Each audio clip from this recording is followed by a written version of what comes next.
Yes, so hi everyone and a warm welcome to our channel. I hope you are doing well. Studies and preparations are going on for your May 25 and November 25. Primarily, yes, for May 25, we have started with the revision series for CA Final IDT, that is paper number 5.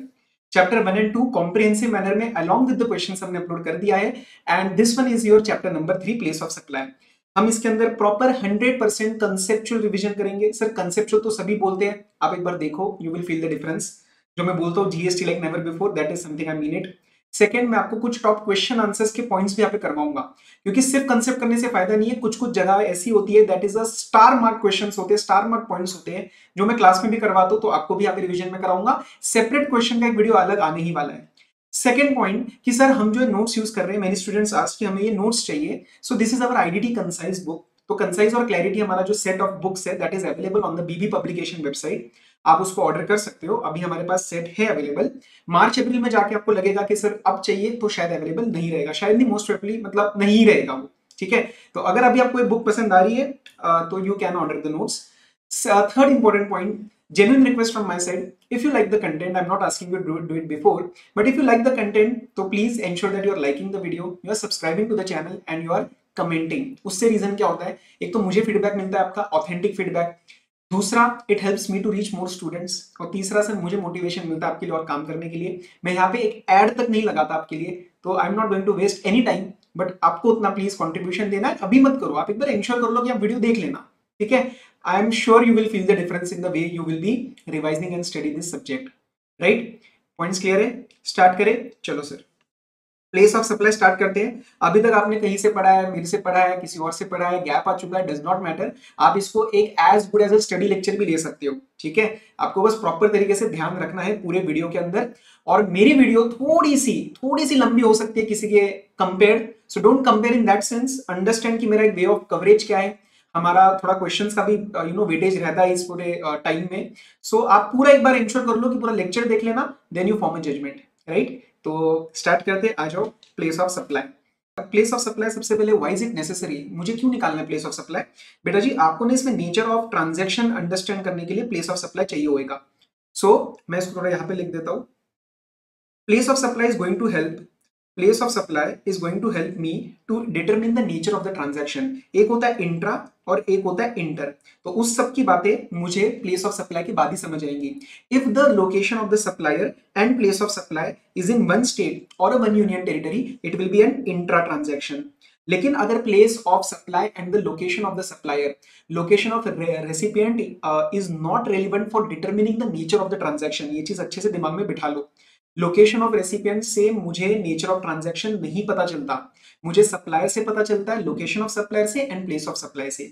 So if the location of supplier and place of supply are two different states or two different union territories or one state and one union territory, then in that case this becomes an inter transaction.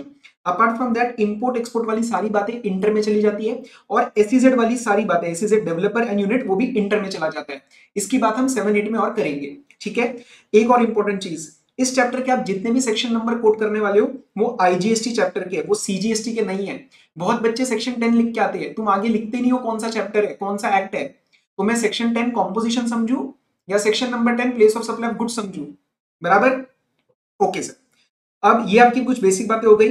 Now we are going to start with the main 4 sections, that is section number 10, 11, 12 and 13.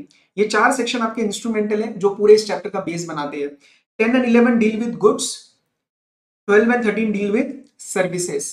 10 और 11 में क्या फर्क है, 10 बात करता है domestic level पे goods का परचेज सेल मतलब सप्लाई, 11 बात करता है import export, 12 in case of services बात करता है when supplier and recipient both are in India, 13 बात करता है when supplier and or recipient are outside India.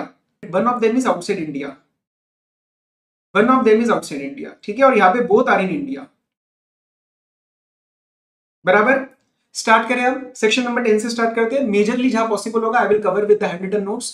Section 12 and 13 पहले बुक से करेंगे, उसके बाद मैं आपको सेक्शन के सारे सबसेक्शन लर्न कराऊंगा यहाँ पे हैंड रिटन में लिख के. Okay, so that will be a beautiful combination, so that concept is clear.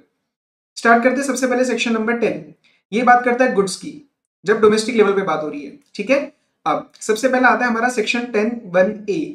10(1)(a) क्या बात करता है, when there is a movement of goods. Sir movement कौन करा रहा है, कैसे करा रहा है, I do not care, goods यहां से वहां जा रहे हैं, ये दैट इज द मूवमेंट. तो इस केस में प्लेस ऑफ सप्लाई क्या होगा, wherever the movement is terminated for delivery. Terminate मतलब फाइनल दी एंड, बीच में हॉल्ट ले रहे हैं तो हॉल्ट को टर्मिनेशन नहीं माना जाता, ये जहां पे भी टर्मिनेट करेगा उसको बोलते प्लेस ऑफ सप्लाई। मैंने गुड्स मंगवाए दिल्ली से महाराष्ट्र, लेट से पुणे, गुड्स का मूवमेंट हुआ और वो पुणे में मेरी फैक्ट्री में आए, तो that Pune is the place where it is terminated, Pune Maharashtra will be the answer for the place of supply. Next बात करते हैं सेक्शन नंबर 10(1) बी। बी जो है that is bill to ship to, लेकिन मैं उसको बाद में कवर करूंगा, थोड़ा सा उसमें कॉम्प्रिहेंसिव है, तो पहले उसके आगे बढ़ते हैं। 10(1) सी, 10(1) सी ए, ये दोनों बातें समझ लो। 10(1) सी क्या है, no movement of goods involve. Sir अगर मूवमेंट इन्वॉल्व नहीं है तो उस केस में प्लेस ऑफ सप्लाई क्या बनेगा, wherever they are at the time of delivery, at the time of delivery. Sir इसका सिंपल एग्जांपल दो। फॉर एग्जांपल यहाँ पे एक एसी लगा हुआ है, ठीक है, और ये बिल्डिंग ऑलरेडी मैंने रेंट पे दे रखी थी, और कल को ये बिल्डिंग छोड़ो, चलो बिल्डिंग तो इमूवेबल प्रॉपर्टी हो जाती है, आप सिंपल ले लो एक मशीन लीज पे ले रखी थी मैंने, and I am the lessee, you are the lessor. अब मैंने आपसे ऑलरेडी ये मशीन लीज पे ले रखी है, बराबर, कल को ये मशीन मैं आपसे खरीद लेता हूं, तो मशीन की क्या मूवमेंट होने वाली है, आंसर इज नो, क्योंकि मशीन ऑलरेडी मेरे पास ही है, कल को मैंने आपसे खरीद ली और मैंने पहले से आपसे रेंट पे ले रखी थी, तो वहां पे कोई मूवमेंट नहीं हुई। वो जहां पे भी मशीन होगी मेरे फैक्ट्री में, मेरी जगह पे, that will be the place of supply. तो इसका आप एग्जांपल समझ सकते हो, machine on rent is purchased. एक मशीन थी जो लीज पे थी या रेंट पे थी, उसको कल को परचेज कर लिया गया है, एज सिंपल एज दैट। ठीक है, 10(1) सी क्या बात करता है, ओटीसी सेल अनरजिस्टर्ड पर्सन,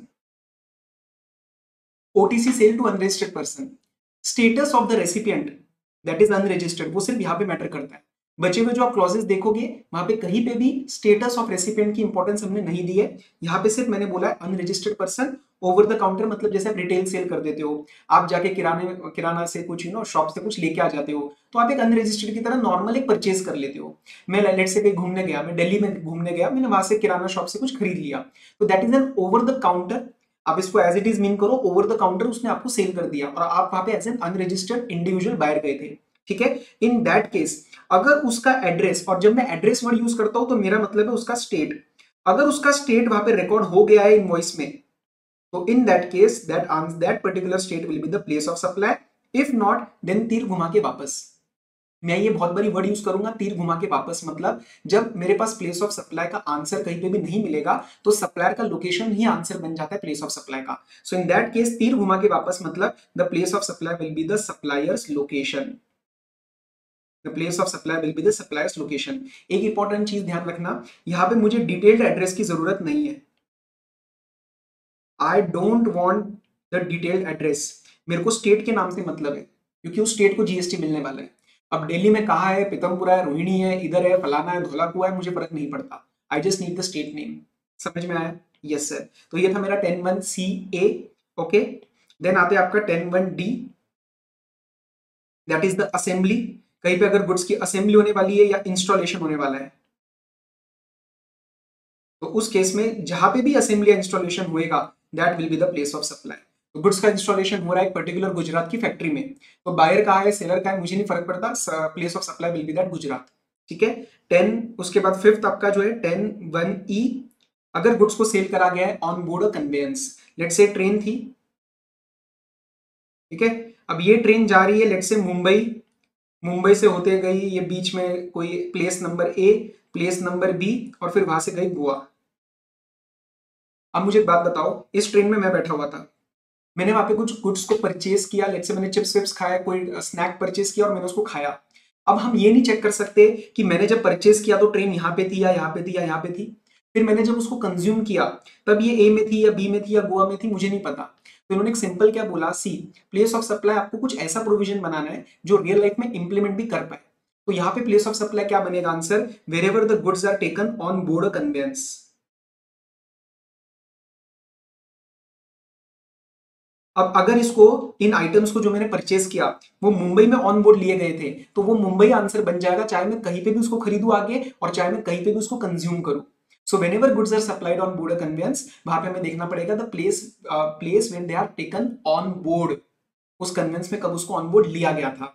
ठीक है, आपके ये 5 चीजें क्लियर है, आप नोट्स में देख लो। 10(1) A movement of goods, 10(1) C no movement of goods at the time of delivery देखना है, OTC sale to unregistered person, address record हुआ तो वो लोकेशन, वरना तीर घुमा के वापस। असेंबली एंड इंस्टॉलेशन 10(1)D जहां पे भी हुआ। 10(1) is good supplied on board a conveyance, तो मैंने ट्रेन का एग्जांपल लिया था, it can be any form of conveyance, place of supply should be wherever they are taken on board. और 10(1)B जो होता है वो होता है आपका bill to ship to model. क्या होता है आपका 10(1)B? Bill to ship to model. Simple example लेते हैं, ये है एक रमेश, इसमें 3 लोग इन्वॉल्व है, ये है सुरेश और ये है लेट्स से बोमन, ये 3 लोग इन्वॉल्व है। अब सिंपल सा देखना है इसको, ठीक है। सुरेश ने बोमन से वॉशिंग मशीन मंगवाई, एक परचेस करी थी वॉशिंग मशीन,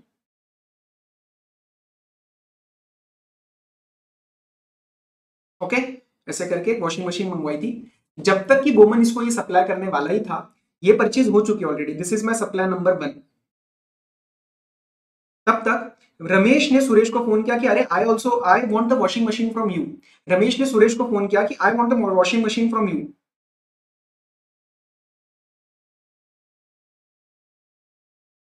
अब क्या किया, सुरेश ने बोमन को फोन किया, सिंपल, सुरेश ने बोमन को फोन किया, बोमन वो जो वॉशिंग मशीन मैंने तुमसे परचेस करी है ना, उसको भिजवाना सुरेश के यहाँ, उसको भिजवाना रमेश के यहाँ। सुरेश ने बोमन को फोन किया और बोला जो वॉशिंग मशीन मैंने तुमसे खरीदा है ना, वो रमेश को शिप करवा दो। अब इसमें अब नाम देखो, बिल टू शिप टू, ये बिल इसको हो रहा है सुरेश को और शिप हो रहा है रमेश को। अब कई बच्चों को क्वेरी आता है, सर ये वॉशिंग मशीन पहले खरीदा ये बाद में मांगा, ये उल्टा भी तो हो सकता है। बिल्कुल हो सकता है। रमेश ने सुरेश को फोन किया कि भाई मुझे वॉशिंग मशीन चाहिए, सुरेश के पास वॉशिंग मशीन नहीं था, उसने बमन को फोन किया कि बमन एक वॉशिंग मशीन चाहिए लेकिन उसको शिप करवाना रमेश के पास। तो कौन सी चीज पहले हो रही है ये मेरे लिए रेलिवेंट नहीं है, रेलिवेंट ये है कि बोमन इसको बिलिंग कर रहा है सुरेश को लेकिन शिपिंग कर रहा है रमेश को। तो सुरेश और बोमन के बीच में एक सप्लाई हो गई, यस, और सुरेश और रमेश के बीच में सप्लाई नंबर 2 हुई। A very important point to be noted, Ramesh और बोमन के बीच में there is no supply. Boman is least concern कि सुरेश इसको शिप कहां पे करवा रहा है, एंड रमेश इज लीस्ट कंसर्न कि ये शिप कहां से हो रही है। तो इन दोनों के बीच में कोई सप्लाई नहीं है। ये जो सप्लाई नंबर 1 है इसको कहेंगे हम बिल टू शिप टू का 10(1)B, and the answer for the place of supply will be the principal place of business of Suresh, that is the third person. अगर आप 10(1)B को टेक्निकली रीड करोगे तो वो थर्ड पर्सन के instructions पे ये शिप हुआ है, तो he is that third person, and the place of supply will B Suresh का जहां पे भी प्लेस ऑफ बिजनेस है, लेट्स से वो है दिल्ली में, तो आंसर बन जाएगा दिल्ली। और सर ये जो सुरेश और रमेश के बीच में सप्लाई हुई इसका क्या आपका प्लेस ऑफ सप्लाई का प्रोविजन लगेगा? बेटा जी ये तो नॉर्मल 10(1) लग जाएगा ना, there is a movement of goods involve. Sir movement तो बोमन से हो रही है, उससे क्या फर्क पड़ता है, मूवमेंट तो हुई ना, सुरेश ने रमेश को वॉशिंग मशीन तो भिजवाया ना, तो लेट्स से रमेश है यूपी का, तो टर्मिनेशन कहां होगा मूवमेंट का? यूपी में, तो answer will be place of supply UP. और रमेश और बोमन के बीच में कोई सप्लाई नहीं है। मैं रिपीट कर रहा हूं, रमेश को फर्क नहीं पड़ता कौन शिप कर रहा है, बोमन का फर्क नहीं पड़ता कहां शिप किया जा रहा है। रमेश सुरेश से डील कर रहा है और बोमन भी सुरेश से डील कर रहा है, तो इन आपस में this is 10(1)B and this is 10(1)A। क्या आपको बात समझ में आई है? This is my bill to ship to model. ठीक है, अब आगे बढ़ते हैं। 10 हो गया आपका सेक्शन। अब आपका आता है सेक्शन नंबर 11, इसमें कुछ है नहीं। अगर आप गुड्स को इंपोर्ट करते हो तो प्लेस ऑफ सप्लाई बनेगा what ever is the state जहां पे इंपोर्टर रजिस्टर्ड है, क्योंकि इंपोर्टर वहां पे जाके उसको कंज्यूम करेगा।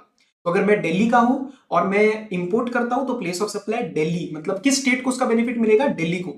और सर जब मैं एक्सपोर्ट करता हूं तो मैं ये नहीं बोलूंगा place of supply will B US और यूके, मैं बोलूंगा आउटसाइड इंडिया, मैं किसी भी कंट्री का नाम नहीं लूंगा। As simple as that, section 11 में कोई बड़ी बात है नहीं। तो आप देख सकते हो अगर इंपोर्ट किया तो लोकेशन ऑफ इंपोर्टर, मैं दिल्ली का था तो answer will B that location, और जब एक्सपोर्ट किया तो हम बोलेंगे location outside India.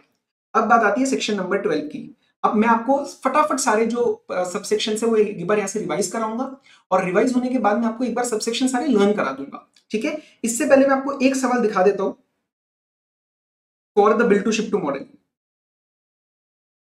Priyan Sales of Pune, Maharashtra enters into agreement to sell goods to Best Enterprises of Bareilly. While the goods were being packed in the Pune godown of Priyan Sales, Best got an order from Sahil for the said goods. अब ये example वो वाला है जिसमें पहले purchase कर लिया गया था और ऑर्डर बाद में आया था। मैंने आपको बोला ना कि पहले परचेज हो रहा है और दूसरे को ऑर्डर बाद में आ रहा है, या दूसरे को ऑर्डर पहले आ रहा है फिर मैं किसी से बाय कर रहा हूं, ये इररेलेवेंट है। मेरा फोकस और आपका फोकस क्वेश्चन में यहां पे होना चाहिए कि बिल किसी को हो रहा है और शिप किसी को हो रहा है। कौन पहले करवा रहा है, क्या बाद में हुआ, इससे मुझे फर्क नहीं पड़ता। I just have to focus on the three parties, बराबर। तो इसमें पहला वाला टोन लिया इन्होंने कि पहले परचेज किया मैंने और फिर मेरे कस्टमर ने मेरे को फोन किया, फिर मैंने अपने ओरिजिनल सप्लायर को बोला भाई तू बायर को भेज दे, वो दूसरा वाला जो है मेरा उसको शिप कर दे। ठीक है, चलो। तो इसमें क्या हो रहा है देखो, Priyank enters into an agreement to sell goods to Bisht. Priyank Bisht को गुड्स सेल करने वाला था, लेकिन जब इसकी पैकिंग चल रही थी तो बिष्ट को ऑर्डर आया साहिल से for the set goods. Bisht enterprises agreed to supply to Sahil and asked Priyank. अब बिष्ट ने प्रियांक को फोन किया कि प्रियांक जो गुड्स पैक हो रहे हैं ना वो साहिल को भेज दो।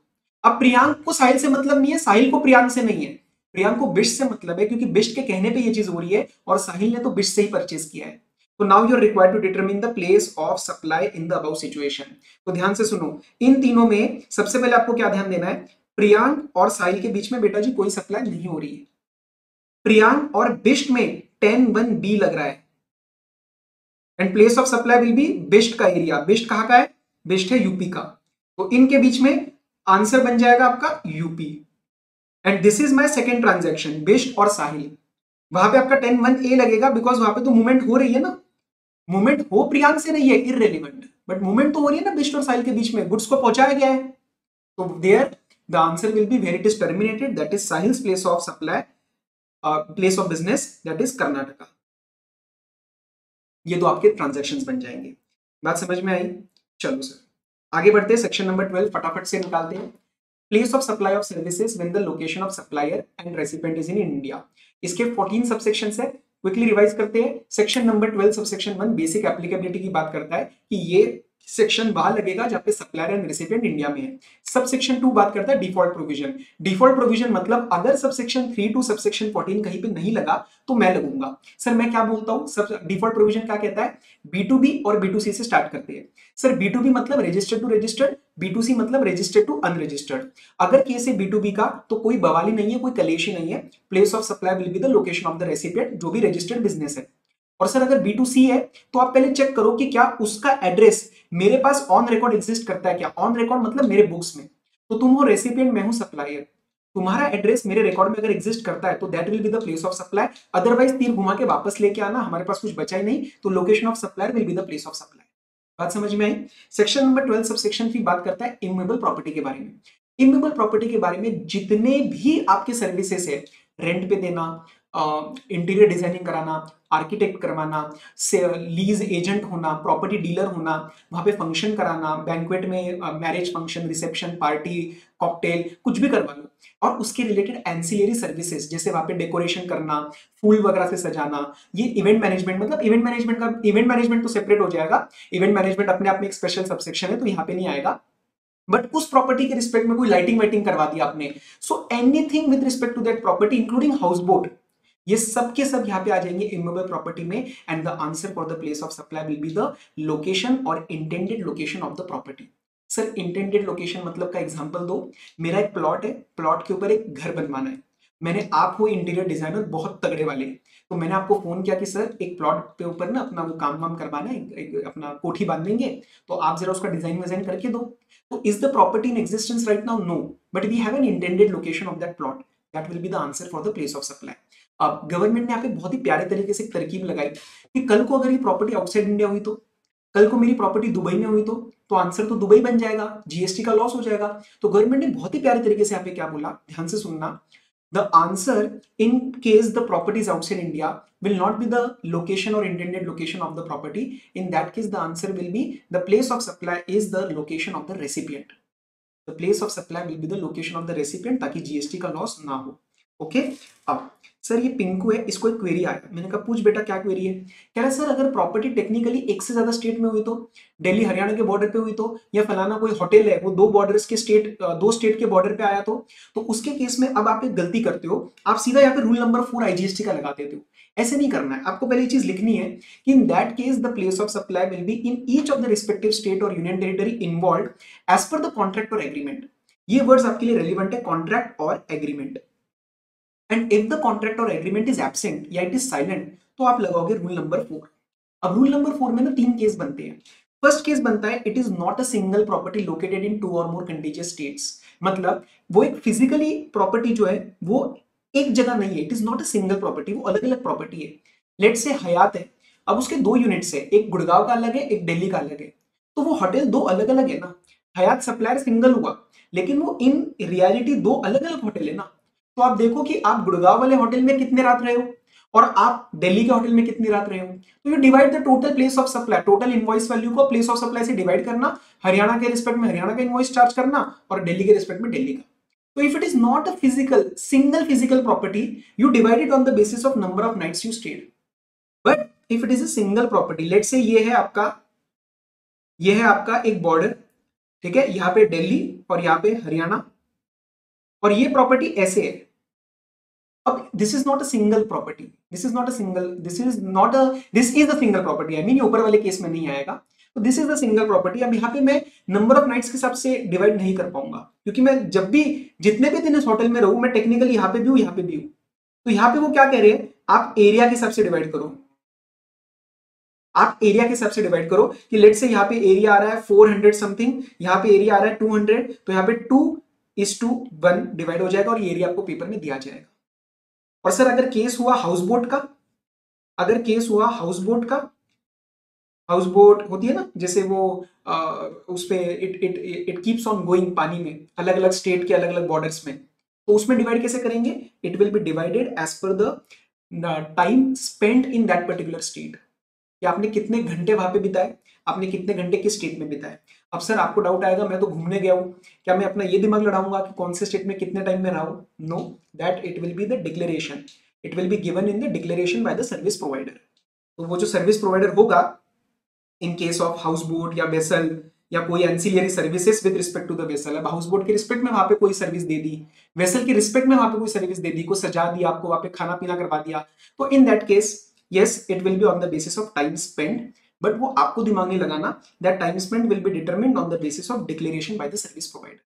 फिर आता है आपका सेक्शन नंबर 12 सबसेक्शन 4, खाना पीना, रेस्टोरेंट, ब्यूटी सर्विसेज, आप कोई ट्रीटमेंट ले रहे हो या कोई ट्रेनिंग वगैरह जिम वगैरह की सर्विस है, तो इसमें हमें ये नहीं फर्क पड़ता कि सप्लायर कौन है, हमें ये नहीं पड़ता रेसिपिएंट कौन है। ये बहुत ही पर्सनलाइज नेचर की सर्विसेज है, ये बहुत ही पर्सनलाइज नेचर की सर्विसेज है, ठीक है। तो in that case the place of supply will be where they are actually performed, चाहे तुम रजिस्टर्ड हो चाहे तुम अनरजिस्टर्ड हो, कहां पे परफॉर्मेंस हो रहा है वही मैटर करेगा, ठीक है। नेक्स्ट आपका 12.5 training and performance appraisal, B2B हुआ तो लोकेशन ऑफ रेसिपिएंट, B2C हुआ तो where they are actually perform. See हमारा प्राइमरी एम सेक्शन 12 में यही रहेगा कि मैं B2B को लोकेशन ऑफ रेसिपिएंट बना दूं और B2C में डिपेंड्स कि क्या आंसर बनाना है। But there are some exceptions, जैसे हमने अभी भी पढ़ा 12.4, क्योंकि इसका नेचर ही बहुत पर्सनलाइज्ड है, यहाँ पे फर्क ही नहीं पड़ता इन जगहों पे, रेस्टोरेंट, केटरिंग, ये ब्यूटी और फिटनेस और ट्रेनिंग, यहाँ पे फर्क नहीं पड़ता कि आपका स्टेटस क्या है, ये बहुत ही पर्सनलाइज सर्विसेज है। ये एक्चुअल में वहां पे जो ट्रेनिंग हो रही है, आपको जिम सिखाया जा रहा है, आपको खाना खिलाया जा रहा है, ये पर्सनल नेचर की है, तो इसलिए वहां पे मैंने इग्नोर कर दिया B2B और B2C, ठीक है। बट ट्रेनिंग या परफॉर्मेंस अप्रेजल है तो B2B होगा तो location of recipient, otherwise where they are actually perform. फिर आता है मेरे पास 12.6 एंड 12.7, क्या आता है मेरे पास 12.6 and 12.7। 12.6 talks about the admission of events and 12.7 talks about the organization of events। Event management, आपको वो मूवी याद होगी, मैं क्लास में एग्जांपल लेता था, बिट्टू और श्रुति बैंड बाजा वाला, तो बिट्टू और श्रुति यहाँ पे आते हैं, बराबर, यस सर। अब 12.6 में admission of events and the ancillary services, तो पहला सवाल ये उठता है कि सर कौन से टाइप के इवेंट्स, बेटा जी कोई भी, चाहे वो कोई अम्यूजमेंट जैसा इवेंट हो, चाहे वो कल्चरल इवेंट हो, चाहे वो साइंटिफिक इवेंट हो, चाहे वो कोई परफॉर्मेंस हो, किसी भी इवेंट में अगर आप एंट्री दे रहे हो, एडमिशन का सर्विस दे रहे हो, उससे पैसे लेके उसको एंट्री एडमिट कर रहे हो, और उसके एंसिलरी सर्विसेज, एंसिलरी सर्विसेज मतलब लेट से एंट्री के टाइम आपने उसको 3D गॉगल बेचे 200 रुपीज लेके कि यार इसमें 3D शो है, तो all those will be covered under 12.6 and the answer will be where the event is actually held, okay, और where that park or place is actually located, because यहाँ पे मैटर ये करता है कि कहाँ पे आपने उससे पैसे लेके उसको एंट्री दी, तो ये एंट्री कहाँ पे दी, ये मेरे लिए यहाँ पे रेलिवेंट बन जाता है। लेकिन 12.7 organisation of event, and point to be noted sir, 12.7 के ऑर्गेनाइजेशन ऑफ इवेंट में स्पॉन्सरशिप को भी कवर किया गया है, स्पॉन्सरशिप को भी 12.7 में है, मैं गारंटी के साथ बता रहा हूँ, जो बच्चा पेपर में पहली बार स्पॉन्सरशिप पढ़ेगा वो डिफॉल्ट प्रोविजन लगा के आएगा, लेकिन आप मत लगाना क्योंकि आपने मेरे से पढ़ लिया। स्पॉन्सरशिप पे स्पेशली हाईलाइट करो, it is covered under 12/7। Telegram पे भी मैंने कवर किया है, ज्वाइन कर लेना चैनल, ठीक है। चलो, तो सर 12/7 में क्या मैटर करता है, अगेन फिर यहाँ पे हम B2B और B2C के हिसाब से चलते हैं। 12/7 में B2B हो तो फिर लोकेशन ऑफ रेसिपिएंट, और B2C हो तो the place of event, place of event जहां पे भी ऑर्गेनाइज हुआ है। लेकिन जैसा इमेबल प्रॉपर्टी में था कि कल को लेट से आनंद अंबानी ने अपनी शादी का कॉन्ट्रैक्ट बिट्टू श्रुति को दिया और बोला कि मेरी शादी तो इटली में करानी है, तो बिट्टू श्रुति बोलेंगे कि चलो अब इस केस में आप इंडिविजुअल कैपेसिटी में डील कर रहे हो तो B2C का आपका केस बनेगा, B2C का आपका केस बनेगा। तो B2C में the place of event will be Italy, तो इस केस में तो गवर्नमेंट का लॉस हो जाएगा जीएसटी का। तो गवर्नमेंट ने जैसे प्रॉपर्टी में बोला था यहां पे भी बोल दिया कि if the location of event is outside India then in that case the place of supply will be the location of recipient, ताकि जीएसटी का लॉस ना हो। So this is something similar to the property वाला case. Property जब बाहर होती थी तो प्लेस ऑफ सप्लाई बनता था लोकेशन ऑफ रेसिपिएंट, बराबर, ठीक है सर। इसके सिवाय sir if that event is held in more than one state और यूटी, तो वही आपको कहानी लिखनी है। सबसे पहले ये पेट लाइन आपकी, ये हमेशा लिखनी है कि the place of supply will be each respective state or UT involved as per the contract agreement, but if it is silent you apply rule। यहाँ पे रूल कौन सा लगता है, रूल 5। आपको 4 रूल लर्न करने हैं, 3, 4, 5, 6। 3 एडवर्टीजमेंट टू गवर्नमेंट में आएगा सबसेक्शन 14 में, 4 मैंने ऊपर प्रॉपर्टी का पढ़ाया, 5 यहाँ पे इवेंट का आएगा और 6 नीचे टेलीकॉम का आएगा। तो 3, 4, 5, 6 आपको लर्न करना है। और रूल 5 बता दूं, कुछ अलग से नहीं बोलता, वो बोलता है गैप लगा देना। गैप मतलब जनरली एक्सेप्टेड प्रिंसिपल, क्वेश्चन में आपको डायरेक्टली दिया होगा कि भाई ये रेशियो लगा दो, आप वो लगा देना। नेक्स्ट हमारे आते हैं 12/8 और 12/9। नेक्स्ट हमारे आते हैं 12/8 और 12/9। 12/8 जो है वो है गुड्स का, 12/9 जो है वो इंसानों का मतलब पैसेंजर का। 12/8 में इन case of the goods if it is a B2B case और अ B2C case, 12/9 again same B2B case और B2C केस। अगर B2B है तो लोकेशन ऑफ रेसिपिएंट पकड़ लो, और अगर ऊपर गुड्स के केस में B2C है, B2B है तो लोकेशन पकड़ लो, और अगर B2C है तो आप देखो where the goods are handed over for transportation. मतलब आपने कोरियर वालों को ये गुड्स कब दिए कि भाई ये गुड्स है, ये पकड़ो, ये जगह कहां पे है, that will be the place of supply.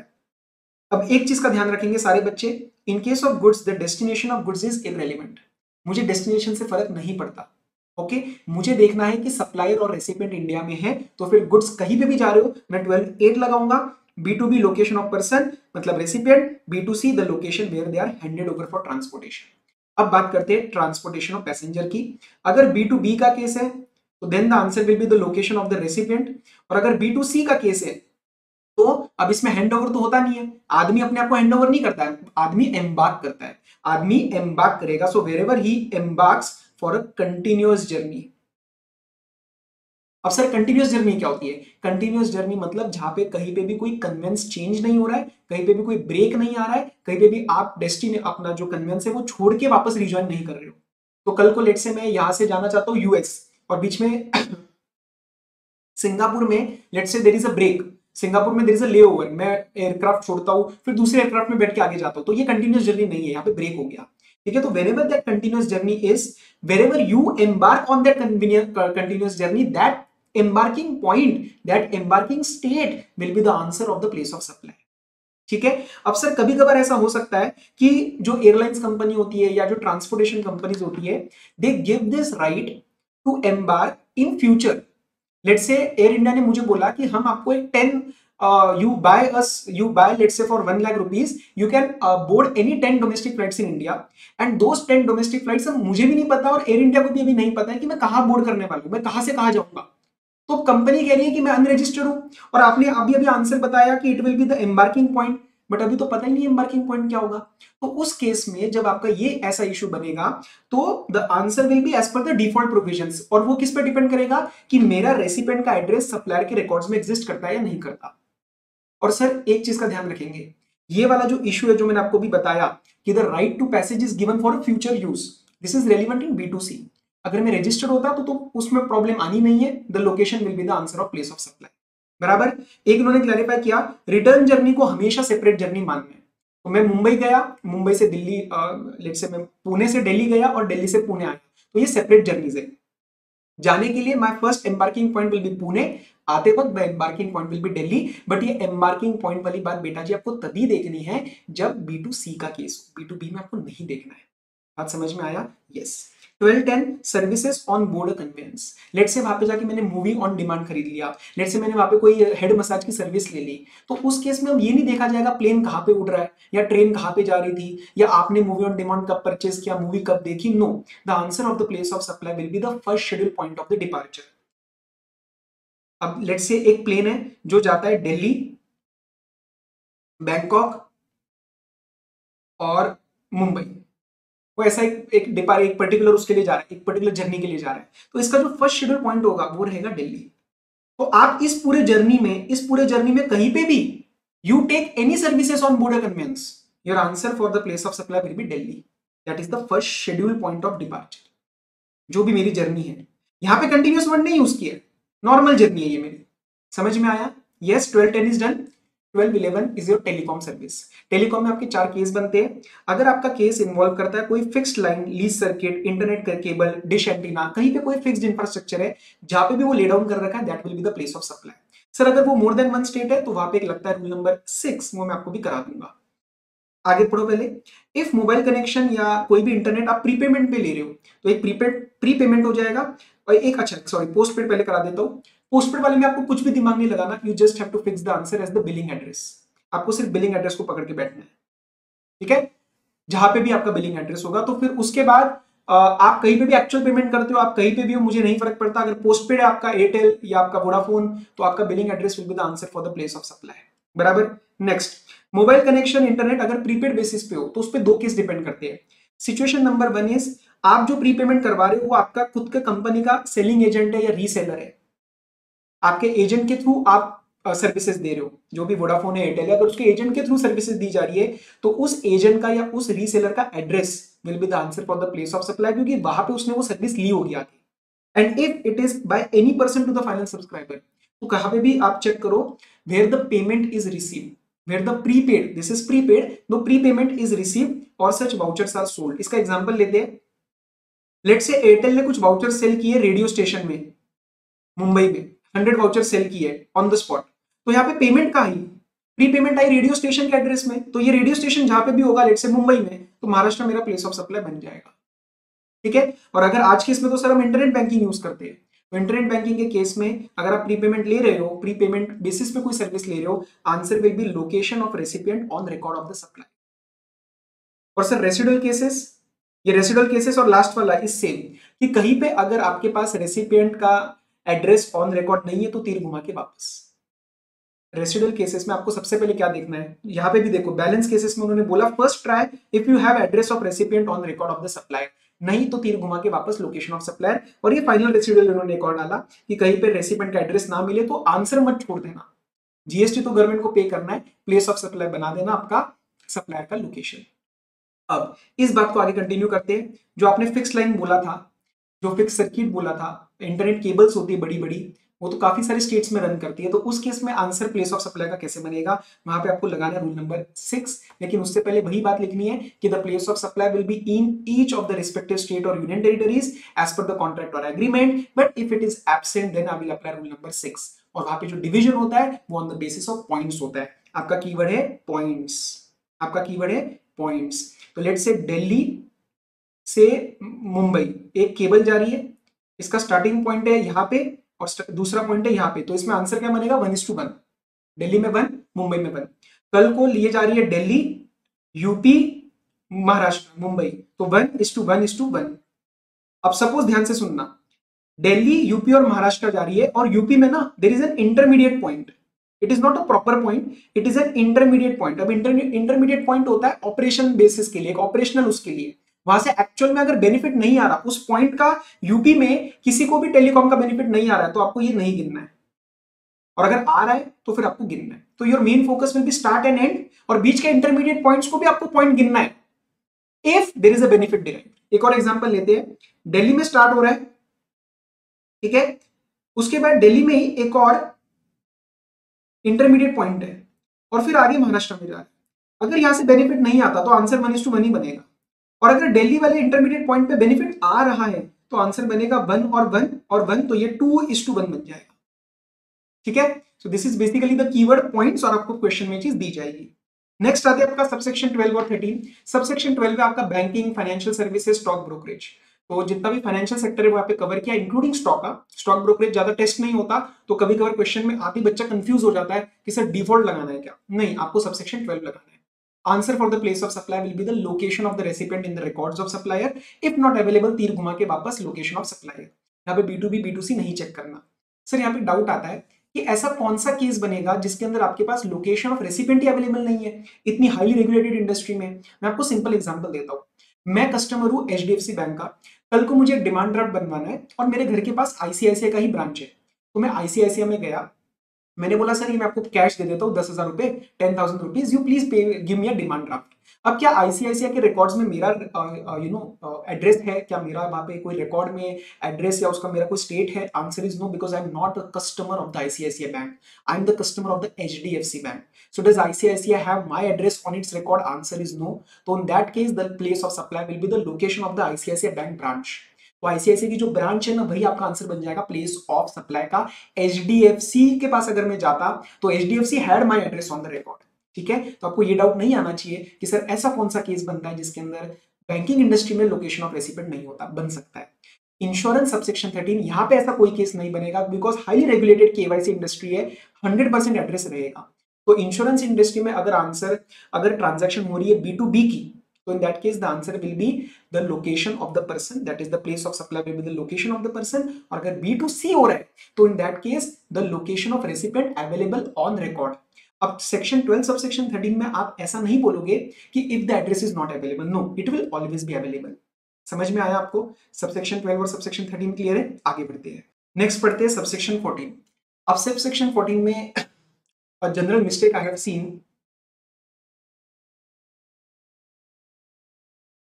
General mistake I have seen कि आप इसको पढ़ते हो एडवर्टीजमेंट। नहीं, आपको ढंग से समझना है एडवर्टीजमेंट टू गवर्नमेंट। अब गवर्नमेंट जब मैं बोलता हूँ central government, state government, statutory body या फिर लोकल अथॉरिटी। लोकल अथॉरिटी की डेफिनेशन एक बार रीड करना, डिटेल में टेस्ट नहीं होती, बट जो भी लोकल लेवल पे म्यूनिसिपैलिटी, पंचायत, कैंटोनमेंट बोर्ड, वो सब इसके अंदर आ जाता है। ठीक है, अगर मैं नॉर्मल एडवर्टीजमेंट सर्विस दे रहा हूं तो that will be covered under subsection 2, but अगर मैं एडवर्टीजमेंट सर्विस दे रहा हूं गवर्नमेंट को, that will be covered under subsection 14। Okay, इसके अंदर भी क्या होगा answer? Place of supply will be every state which is involve in the picture. Sir ऐसा क्यों? जनरली जब गवर्नमेंट आपसे एडवर्टीजमेंट सर्विस लेती है तो वो अपने स्कीम्स के लिए लेती है। लेट से कोई बेटी पढ़ाओ बेटी बचाओ का कोई स्कीम है, या कोई अभी मेक इन इंडिया का स्कीम है, कोई श्रेष्ठा स्कीम है, या कल को कोई प्रधानमंत्री आवास योजना, एनी स्कीम, तो वो जनरली एडवर्टीजमेंट एक स्टेट में नहीं कराती, वो पूरे इंडिया में कराती है या पूरे रीजन में कराती है। तो इसलिए उन्होंने बोला सबसे पहले कि आपका प्लेस ऑफ सप्लाई बनेगा एवरी स्टेट और every UT whichever is involve as per the contract agreement. Contract agreement में क्लियरली बताया जाएगा कि इस स्टेट के लिए इतना अमाउंट दे रहे हैं, इस स्टेट के लिए उतना अमाउंट दे रहे हैं। लेकिन अगर ऐसा नहीं बता रखा होगा तो मैं क्या लगाऊंगा? तो मैं लगाऊंगा rule number 3 of IGST rules. Problem क्या होती है बच्चों की, आप रूल 3, 4, 5, 6 जो लिखते हो उससे पहले आप ये बात नहीं लिखते हो। The first priority is to see the contract agreement. अगर कॉन्ट्रैक्ट और एग्रीमेंट में बता रखा है कि टोटल अमाउंट को कितने स्टेट्स में किस तरीके से स्प्लिट करना है, तो आप रूल्स नहीं लगाओगे। आप तभी लगाओगे जब कॉन्ट्रैक्ट एग्रीमेंट साइलेंट है, तो आप रूल्स लगाओगे। अब इसके अंदर मैं रूल 3 लगाऊंगा और उसके अंदर अलग अलग सिचुएशन डिपेंड करती है कि आप गवर्नमेंट को जो एडवर्टाइजमेंट दे रहे हो वो किस फॉर्म में दे रहे हो, और जिस भी फॉर्म में दे रहे हो उसके हिसाब से डिवाइड करेंगे हम स्टेट्स में उस अमाउंट को। So there will be first the column of type of advertisement and then there will be the column of attribution का बेसिस, कि आप इस सर्विस को एट्रीब्यूट कैसे करने वाले हो, अलग अलग स्टेट में कैसे बांटने वाले हो। ठीक है, इसमें सबसे ज्यादा जो मुश्किल बच्चों को लगता है और आप छोड़ के जाते हो, गलत बात है। कल को पेपर में आया तो आप बोलोगे ICA ने गलती करी, ICA ने बहुत मुश्किल पेपर बनाया। आपके सामने दिया गया है, मैं आपको मटेरियल का एग्जांपल भी कराऊंगा। सर रिवीजन में नहीं करते, मैं कराऊंगा, मैं 5 मिनट एक्स्ट्रा लूंगा आपके, क्योंकि कल को आया पेपर में तो फिर आप ये नहीं बोलने चाहिए कि नहीं ICA ने मुश्किल दिया, हम प्रिपेयर होके जाएंगे। तो एडवर्टीजमेंट ऑन टीवी चैनल वाला जो है ये थोड़ा सा कंफ्यूजिंग हो जाता है, मैं आपको पूरा ये अच्छे से समझाऊंगा। ठीक है, तो पहले हम बचे हुए देख लेते हैं, बचे हुए के सारे एग्जांपल करने की जरूरत नहीं है, इट्स वेरी वेरी सिंपल। अगर आप एडवर्टीजमेंट दे रहे हो न्यूज़पेपर में एंड पब्लिकेशन में, नॉट प्रिंटेड मटेरियल, क्योंकि प्रिंटेड को अलग कवर किया है, तो आप देखो amount payable to the different state wise edition. तो मैं दिल्ली के टाइम्स ऑफ इंडिया के लिए 5 लाख रुपए दे रहा हूँ और मैं महाराष्ट्र के टाइम्स ऑफ इंडिया के लिए 2 लाख रुपए दे रहा हूँ, तो 5:2 इज द डिवीजन इटसेल्फ, अलग अलग इनवॉइस रेज होंगे। Advertisement in printed material, amount payable for distribution, मैं दिल्ली में डिस्ट्रीब्यूशन के लिए 1 लाख रुपए दे रहा हूँ, मैं यूपी के डिस्ट्रीब्यूशन के लिए 2 लाख रुपए दे रहा हूँ, 1:2। अगर आपको पेपर में अमाउंट पेबल की जगह प्रिंटेड मटेरियल का नंबर दिया कि आप 10,000 पैम्फलेट दिल्ली में बंटवा रहे हो और आप 5,000 पैम्फलेट यूपी में बंटवा रहे हो, तो आप 10:5 मतलब 2:1 में भी डिस्ट्रीब्यूट कर देना, कोई दिक्कत वाली बात नहीं है, मटेरियल ने किया है। एडवर्टीजमेंट इन होर्डिंग अदर देन ट्रेन, क्योंकि ट्रेन अलग से कवर्ड है, तो आपके होर्डिंग लगते बड़े बड़े गवर्नमेंट स्कीम्स के, तो आप देखो अमाउंट पेबल, तो लेट से दिल्ली में 5 होर्डिंग का 1 लाख रुपए दिया और मुंबई में 3 होर्डिंग का 2 लाख रुपए दिया, तो जो भी अमाउंट है उसके हिसाब से डिवाइड कर दो प्लेस ऑफ सप्लाई का, उतना उतना इनवॉइस चला जाएगा। You have to understand what is the problem we are solving. The issue that we are solving is there are different states involved in the picture. तो हर एक state को अपना place of supply का GST का recovery चाहिए, तो आपको invoice अलग अलग रेस करने पड़ेंगे। रेसिपिएंट गवर्नमेंट है, आप सप्लायर हो, तो आपको अलग अलग इनवॉइस रेस करने, अलग अलग प्लेस ऑफ सप्लाई के हिसाब से। गलत किया तो वो जो स्टेट है जिसका जीएसटी का लॉस हो रहा है वो आपको डंडा मारेगा। समझ में आया? Yes sir. Advertisement on the back of utility bills of oil and gas companies, आपके घर पे एमएनजीएल और उसका फलाना किसी का ऑयल का गैस का कोई भी बिल आता है, उसके पीछे गवर्नमेंट की स्कीम्स की एडवर्टीजमेंट होती है। वो जो सप्लायर है गवर्नमेंट को वहां पे कैसे चार्ज करेगा place of supply, he will charge on the basis of amounts payable with respect to the customers having billing address in each state. Let's say 5 lakh customers है दिल्ली में और 4 लाख कस्टमर्स है मुंबई में, तो 5 लाख का लेट्स से मैं दे रहा हूँ 2 लाख रुपीज और 4 लाख कस्टमर्स का दे रहा हूँ 1 लाख रुपीज, तो 2:1 दिल्ली टू मुंबई डिवाइड हो जाएगा। अब कितना अमाउंट पे कर रहे हो उस स्टेट के लोगों के बिल के पीछे, वो गवर्नमेंट की स्कीम डालने के लिए गवर्नमेंट आपको कितना पे कर रही है उसका, तो वो अमाउंट पेबल के बेसिस पे स्टेट डिवाइड हो जाएगा। अगर आपको ये नहीं समझ में आ रहा है तो एक बार आप प्लीज मटेरियल की एग्जांपल रीड कर लो, वो आपको अच्छे से समझ में आ जाएगा। ठीक है, एक जो है वो मैं कराऊंगा, बचे हुए आप एक बार रीड कर लो। एडवर्टीजमेंट ऑन रेलवे टिकट, अब सर रेलवे टिकट के पीछे गवर्नमेंट की स्कीम की एडवर्टीजमेंट है, तो वो कैसे डिवाइड करें? आप डिवाइड करो ratio of the number of railway station in each state. Delhi में कितने रेलवे स्टेशन है, यहाँ पे कितने रेलवे स्टेशन है, आप उसके हिसाब से डिवाइड करो। आइडियली सर मुझे रेलवे टिकट के हिसाब से डिवाइड करना चाहिए था, बट कैसे मेजर करोगे? अब क्या किसी बंदे को वहां लगाओगे क्या कि कितने टिकट कौन लेके जा रहा है, कहां पे बिक रहे? नहीं, तो we have a proxy of instead let's use the total number of railway station. और सर जब मैं जीएसटी का इनवॉइस ऑफिस में रेज कर रहा हूँ तो मुझे कैसे पता चलेगा रेलवे टिकट रेलवे स्टेशन कितने हैं किस स्टेट में? गो टू indianrail.gov.in, वहां पे आपको मिल जाएगा। Advertisement on radio station divide on the basis of amount payable, तो दिल्ली के रेडियो के लिए, दिल्ली में जो रेडियो स्टेशन का जो आउटपुट जाता है सिग्नल, उसके लिए मैं 1 लाख रुपए दे रहा हूँ और महाराष्ट्र के लिए 2 लाख दे रहा हूँ, तो 1:2 डिवाइड हो जाएगा। ठीक है, actual location of studio relevant नहीं है, आपको देखना है उस रेडियो का आउटपुट कहा जाता है, सिग्नल कहा जाता है। टीवी चैनल मैं भी कराऊंगा, पहले ये देखो सिनेमा हॉल्स, आप सिनेमा देखने जाते हो, स्टार्ट में कोई स्कीम की एडवर्टीजमेंट आती है, वहां पे डिवीजन कैसे हो रहा है, अमाउंट्स पेबल। तो लेट्स से एडवर्टीजमेंट हो रही है मेक इन इंडिया स्कीम की, उसके लिए दिल्ली में पीवीआर के लिए वो 5 लाख रुपीज पे कर रहे हैं मेरे को, और यूपी में 2 लाख रुपीज, तो 5:2, 5 लाख का दिल्ली का इनवॉइस रेज हो जाएगा, 2 लाख का आपका यूपी का इनवॉइस रेज हो जाएगा। That's is simple right, I am just distributing the total amount, और वो कैसे डिस्ट्रीब्यूट करना है उन्होंने मुझे पैरामीटर्स बताए। ओके, अब जो 10 और 11 है ना, ये आपको नहीं करने, 10 और 11 आर जस्ट लाइक 8, आप 8 अच्छे से समझ लो। एडवर्टीजमेंट ऑन टीवी चैनल, आप टीवी देखने बैठते हो, आप कोई डेली सीरियल वगैरह देखते हो क्या? सीरियल के बीच में ऐड आती है, वहां पे मेक इन इंडिया की ऐड आ गई, गवर्नमेंट स्कीम की, मोदी जी की सपोज, तो उसके लिए जो अमाउंट पे करा गया है उसको डिवाइड कैसे करना है? सर आइडियली तो कुछ ऐसा होना चाहिए ना कि कितने लोग टीवी कहाँ देख रहे हैं, दिल्ली में ज्यादा लोग टीवी देख रहे हैं, महाराष्ट्र में कम देख रहे हैं, तो दिल्ली को ज्यादा मिलना चाहिए, तो उसके लिए उन्होंने एक 3 स्टेप प्रोसेस बता रखा है डिवीजन का। पहले समझते हैं, फिर एक एग्जांपल कराऊंगा। आप इसको डिवाइड करोगे बेसिस ऑफ व्यूअरशिप पे, लेकिन कैसे? सबसे पहले ascertain the viewership from the figures published by the broadcast audience research council. एक काउंसिल करके है, ये जो रिसर्च काउंसिल है ये अपना फिगर्स एस्टेब्लिश करेगी, पब्लिश करेगी कि लेट्स से दिल्ली में इतने इतने लोग टीवी देखते हैं, इतने इतने लोग यहाँ पे महाराष्ट्र में टीवी देखते हैं, तो व्यूअरशिप का डेटा मिल जाएगा। ठीक है, अब सर मेरे को सपोज करंट मंथ क्या है हमारा, February 25 चल रहा है, तो February 25 में मुझे अपना जीएसटी का इनवॉइस रेज करना है, तो फरवरी का डेटा तो भी आया नहीं होगा भाई, काउंसिल तो अपना पीरियड खत्म होने के बाद क्वार्टरली डेटा पब्लिश करती है, तो मेरे को फरवरी में तो डेटा यूज करना पड़ेगा, तो मैं किसका यूज करूं? मेरे पास फरवरी का डेटा नहीं है, तो आप एक काम करो, आप प्रीसीडिंग क्वार्टर का लास्ट वीक का डेटा यूज कर लो। तो करंट इज फरवरी, तो जनवरी फरवरी मार्च से प्रीसीडिंग क्वार्टर रहेगा अक्टूबर नवंबर दिसंबर 24, तो दिसंबर का जो लास्ट वीक का डेटा होगा ना, प्रीसीडिंग क्वार्टर का लास्ट वीक का डेटा आप यूज कर लो एज ए प्रॉक्सी। कैलकुलेशन तो करनी है, इनवॉइस तो रेस करना है। और सर कभी कभार प्रॉब्लम क्या होती है, ये जो काउंसिल है ना वो डेटा पब्लिश करेगी let's say Delhi plus UP का मिला के, क्योंकि जीएसटी वालों को स्टेट से मतलब है, काउंसिल को नहीं है, तो काउंसिल ने दिल्ली और यूपी को एक ही रीजन बना रखा है, बट जीएसटी में मुझे इसको तोड़ना पड़ेगा, तो मैं कैसे तोड़ूंगा? I will break it on the basis of population.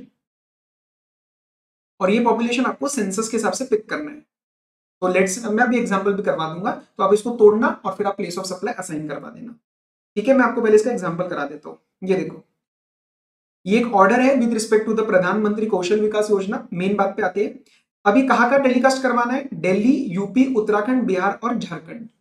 Delhi, UP, Uttarakhand, Bihar और झारखंड।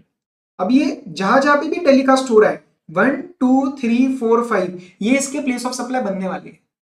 अगर कॉन्ट्रैक्ट में एवरीथिंग इज साइलेंट तो मुझे रूल लगाना पड़ेगा। तो ये तो पक्का है कि सर प्लेस ऑफ सप्लाई ये 5 स्टेट्स बनने वाले हैं, बराबर, ठीक है। अब मेरे को क्या काम करना पड़ेगा? ये कौन से मंथ में हो रहा है? ये मंथ में हो रहा है नवंबर 24। नवंबर 24 ये कब हो रहा है? नवंबर 17। ओके ठीक है, नवंबर 17। आप मंथ पे ध्यान दो। भी अभी अक्टूबर नवंबर दिसंबर का क्वार्टर है, इसका प्रीसीडिंग क्वार्टर क्या रहा होगा? जुलाई अगस्त सितंबर। इसका प्रीसीडिंग क्वार्टर क्या रहा होगा? जुलाई अगस्त और सितंबर। अब आप क्या करोगे? सितंबर जो मेरा लास्ट मंथ रहेगा, उसका जो लास्ट वीक, मतलब इस क्वार्टर का लास्ट वीक, इस क्वार्टर का जो लास्ट वीक रहेगा, आप इसका व्यूअरशिप का डेटा पिक करो। आप उसका व्यूअरशिप का डेटा पिक करो, ठीक है। अब प्रॉब्लम क्या हुई?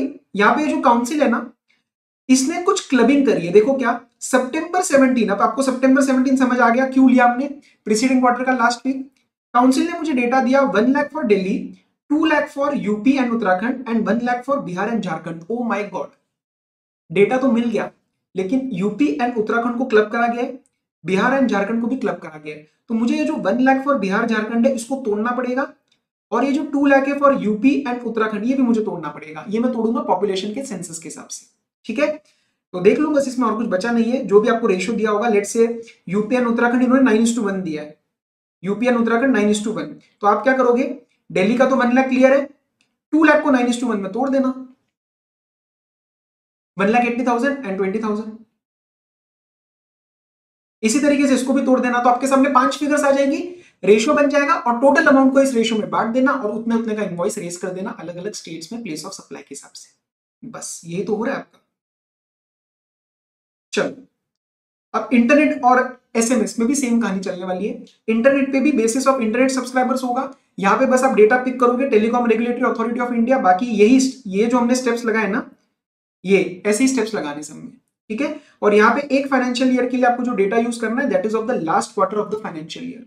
Last quarter of the financial year. ऊपर क्वार्टरली डेटा आता था, वीकली डेटा आता था, तो यहाँ पे आपको वीकली पिक करना था, यहाँ पे आपको ईयरली के हिसाब से पिक करना है और उस ईयर का लास्ट क्वार्टर उठाना है। सिमिलरली एसएमएस में on the basis of telecom subscriber, same जैसे आप यहाँ पे फॉलो करते हो, डेटा पिक करना है टीआरए का, और क्वार्टर के लिए आपको यूज करना है लास्ट क्वार्टर का डेटा। अब सर होता क्या है ना, एसएमएस का डेटा ही क्वार्टरली आता है, यहाँ पे इंटरनेट का डेटा ऐसे आता है। तो उन्होंने बस आपको बता दिया कि आप रेलिवेंट डेटा कौन सा पिक करोगे, और यही आपको सवाल में दिया जाएगा। तो आपको जनरली इसमें कंफ्यूजन नहीं ड्रॉ करेंगे, बराबर। तो if it comes, I think the step process is clear. अब मैं आपको एक सवाल कराऊंगा, मैं यहाँ पे छोड़ भी सकता हूँ सेक्शन 12, मैंने पूरा करा दिया, लेकिन मैं आपको स्टिल 1-2 सवाल कराऊंगा, क्योंकि मुझे एटलीस्ट ये इंश्योर करना है कि अगर बच्चा कुछ भी नहीं और पढ़ रहा, आप पेपर में जाके हाथ पैर मार पा रहे हो। फिर मैं आपको सेक्शन 12 के सारे सबसेक्शन रिवाइज करा दूंगा नंबर फॉर्म में। आ जाओ।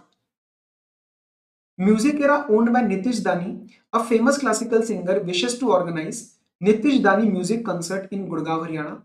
Music era registered in Punjab, enters into a contract with event management company Supriya Limited, which is registered in Delhi, for organizing the said music concert for 10 lakh.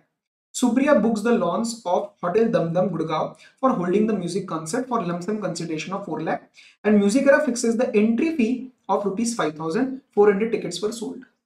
अब देखो, detail में place of supply आप निकाल सकते हो, लेकिन आपको question समझाना मेरा काम है, तो ढंग से सुनना क्या हो रहा है। इसमें पहले तो कितने सप्लाई हो रहे हैं? सर इसमें ना 3 सप्लाई हो रहे हैं। पहला सप्लाई हो रहा है आपका जो म्यूजिक एरा कंपनी है उसका और सुप्रिया के बीच में। उसके बाद आपका सप्लाई हो रहा है, मतलब ट्रांजैक्शन हो रहा है सुप्रिया एंड वो होटल के बीच में। और तीसरा जो है, जो आप बच्चे भूल जाते हो, वो हो रहा है म्यूजिक एरा क्या दे रही है? एडमिशन टू इवेंट, जो लोगों को एडमिशन टू इवेंट दे रही है। म्यूजिक एरा और सुप्रिया के बीच में there is an organisation of event, तो आपका यहाँ पे लगेगा सेक्शन नंबर 12 सबसेक्शन 7। सुप्रिया और होटल में एक बहुत ही मेजर गलती होती है, मुझे बताओ सुप्रिया और होटल में जो ट्रांजैक्शन हुआ है जिसमें होटल बुक करा गया है, लॉन बुक करा गया है, उसमें सप्लायर कौन है? सप्लायर है होटल दमदम। और प्लेस ऑफ सप्लाई क्या है? प्लेस ऑफ सप्लाई है वो लॉन, जो कि अगेन वो है होटल। तो जनरली जो होटल इमूवेबल प्रॉपर्टी की सर्विसेज होती है ना, that is always categorised as intra in nature, not inter, क्योंकि सप्लायर भी वो होता है और लोकेशन भी वो प्रॉपर्टी ही होती है। तो मैं हयात में जाके रहता हूँ तो Hyatt is the supplier and that hotel room in Hyatt is the place of supply. तो यहाँ पे आपका आंसर जो ट्रांजेक्शन का नेचर बनता है वो बनता है इंट्रा। ये गलती होती है। और सर ये म्यूजिक एरा और admission, what is this? This is section 12 subsection 6। Place of supply क्या बनेगा? एडमिशन जहां पे हुआ है दैट इज गुड़गांव हरियाणा। और सप्लायर कौन है? Music era. म्यूजिक एरा कहां पे रजिस्टर्ड है? Music era is in Punjab, तो यहाँ पे आपका आईजीएसटी चार्ज होगा। और 12/7 जो पहला वाला था दिस इज B2B, तो यहाँ पे म्यूजिक एरा का जो रेसिपिएंट है उसका जो एड्रेस है Punjab, that will be the place of supply. And Supriya I think is in Mumbai, right? Delhi. तो Delhi and place of supply Punjab, तो यहाँ पे भी लगेगा आपका IGST. This is how you resolve the place of supply issue. सबसे पहले ट्रांजैक्शन से स्टार्ट करो। मैं आपको एक और चीज समझाना चाहता हूँ, आप जब भी पेपर में कोई भी आंसर सॉल्व करते हो ना, तो दिमाग में ना एक स्ट्रक्चर को क्रिएट करके रखना। स्ट्रक्चर मतलब क्या? जैसी ट्रांजैक्शन सामने आती है आप फटाफट से प्लेस ऑफ सप्लाई लगा देते हो, नहीं। आप सबसे पहले देखो कि सर ये गुड्स है या सर्विस है। ये गुड्स है या सर्विस है। कभी कभार गुड्स के रिस्पेक्ट में सर्विस होती है, आप गुड्स का आइटम लगा देते हो, नहीं। अगर गुड्स है तो देखो फिर सेक्शन 10 लगाना है या 11 लगाना है। अगर सर्विस है तो आप चेक करो सेक्शन नंबर 12 लगाना है या सेक्शन नंबर 13 लगाना है। 13 के लिए आपको पहले देखना पड़ेगा सप्लायर और रेसिपिएंट कौन है। इन दोनों में से कोई ना कोई आउटसाइड इंडिया होना चाहिए, तो आप सेक्शन नंबर 13 लगाओगे। 12 कब लगेगा? जब दोनों इंडिया में है। फिर आप चेक करो इसका स्पेसिफिक सबसेक्शन क्या लगता है। ठीक है, ये क्वेश्चन था जो मुझे कराना था। इसके सिवाय ओके, जो आपका 12/7 है ना, ये बहुत हेवीली टेस्ट किया जाता है। इवेंट ऑर्गेनाइजेशन बहुत हेवीली टेस्ट किया जाता है, आप इसको प्लीज हमेशा ध्यान रखना। 12/7 में whenever there is a case of B2C only then the place of event is relevant, B2B में place of event is irrelevant। तो आपको कंफ्यूज करेंगे कि रेसिपिएंट रजिस्टर्ड है और इवेंट एक बार इंडिया में रखवाएंगे एक बार बाहर रखवाएंगे, पेट सवाल है ये, बहुत बारी आता है। Does not matter sir, B2B में आपको मैटर ही नहीं करता। जैसे यहाँ पे दिया है रेसिपिएंट रजिस्टर्ड है और प्रोडक्ट लॉन्च चाहे बैंगलोर में हो चाहे बैंकॉक में हो, सर रजिस्टर्ड है ना। रेसिपिएंट रजिस्टर्ड हुआ तो आंसर वही बनेगा हमेशा। ठीक है, चलो इसके सिवाय ये देखो, एक ये एग्जांपल आपको दिखाता हूं। नहीं, ये अभी नहीं हो पाएगा, ये क्वेश्चन अभी नहीं हो पाएगा, मैं आपको पहले रिवाइज करा देता हूं। अभी तक हमने जो सेक्शन नंबर 12 किया उसके सिर्फ सब सेक्शन में आपको रिवाइज करा रहा हूं, एक क्विक मिनी रिवीजन लगवाते हैं।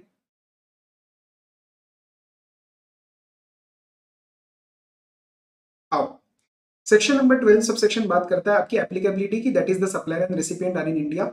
12(2) जो है वो बात करता है डिफॉल्ट प्रोविजन की, कि अगर B2B केस है तो आंसर आपका उसका रेसिपिएंट का लोकेशन बन जाएगा जो रजिस्टर्ड है। B2C केस है तो आप देखो क्या location is available on the records, अगर है तो that will be the answer, otherwise तीर घुमा के वापस the location of the supplier. फिर सर हमने पढ़ा था 12(3) that is immovable property, the place of supply will be the location और intended location of the property. If that location happens to be outside India, the answer of the place of supply will be the location of the recipient. Yes, okay sir, अगर property एक से ज्यादा में है तो आपको rule number 4 लगाना है। डिपेंड करेगा आपका सिंगल प्रॉपर्टी है, नॉट अ सिंगल प्रॉपर्टी है या हाउस बोट है। अगर सिंगल प्रॉपर्टी है तो एरिया के हिसाब से डिवाइड करना, नॉट अ सिंगल प्रॉपर्टी है तो नंबर ऑफ नाइट्स के हिसाब से डिवाइड करना, हाउस बोट है या वेसल है तो उस केस में divide on the basis of the time spend and that will be given by the declaration of the service provider. ठीक है, उसके बाद सर ये होगी बात आपकी 12(4) इज योर पर्सनलाइज सर्विसेज, जैसे आपकी रेस्टोरेंट वगैरह हो गई, ब्यूटी ट्रीटमेंट हो गया, पर्सनलाइज ट्रेनिंग, जिम ट्रेनिंग हो गई, तो उस केस में आपका आंसर बनता है the location of where the performance is done, the services are actually perform. उसके बाद सर हमने पढ़ा section number 12 subsection 5। 12 subsection 5 is about the training and performance appraisal. B2B है तो लोकेशन ऑफ रेसिपिएंट, B2C है तो see where it is actually perform. फिर 12(6) और 12(7) हमने पढ़ा था विद रिस्पेक्ट टू इवेंट। 12(6) जो था that is the admission of event, 12(7) था दैट इज द ऑर्गेनाइजेशन। अब एडमिशन में आपको देखना है the place of supply will be where the event is actually held and it includes the ancillary services. Organisation में भी उसकी एंसिलरी सर्विसेज आ जाती है इंक्लूडिंग द स्पॉन्सरशिप, यहाँ पे आपका स्पॉन्सरशिप भी कवर हो जाएगा। ओके, और ये दोनों इवेंट किसी भी प्रकार के हो सकते हैं। 12/7 में आपका प्लेस ऑफ सप्लाई का आंसर बनेगा डिपेंडिंग B2B है या B2C है। अगर B2B है तो वो लोकेशन आपका प्लेस ऑफ सप्लाई बन जाएगा, और अगर B2C है तो आप देखो कि इवेंट कहां पे एक्चुअली हेल्ड करा गया है। So place of event is relevant only in case of B2C। अगर ये हेल्ड आउटसाइड इंडिया है तो आंसर क्या बनेगा, place of supply will be the location of recipient. बात समझ में आई यहां तक? Yes sir. फिर आगे बढ़ते हैं, हमने 12/8 किया इन केस ऑफ गुड्स। गुड्स में अगर B2B है, गुड्स में अगर B2B है तो लोकेशन ऑफ रेसिपिएंट बन जाएगा। B2C है तो आप देखना कहां पे है, उसको हैंड ओवर करा गया for transportation. Destination is irrelevant, destination is irrelevant. फिर हमने किया सर 12/9 में क्या किया था, पैसेंजर। अगर B2B है तो लोकेशन ऑफ रेसिपिएंट, और अगर B2C है तो देखो कहां पे वो एम्बार्क कर रहा है for continuous journey.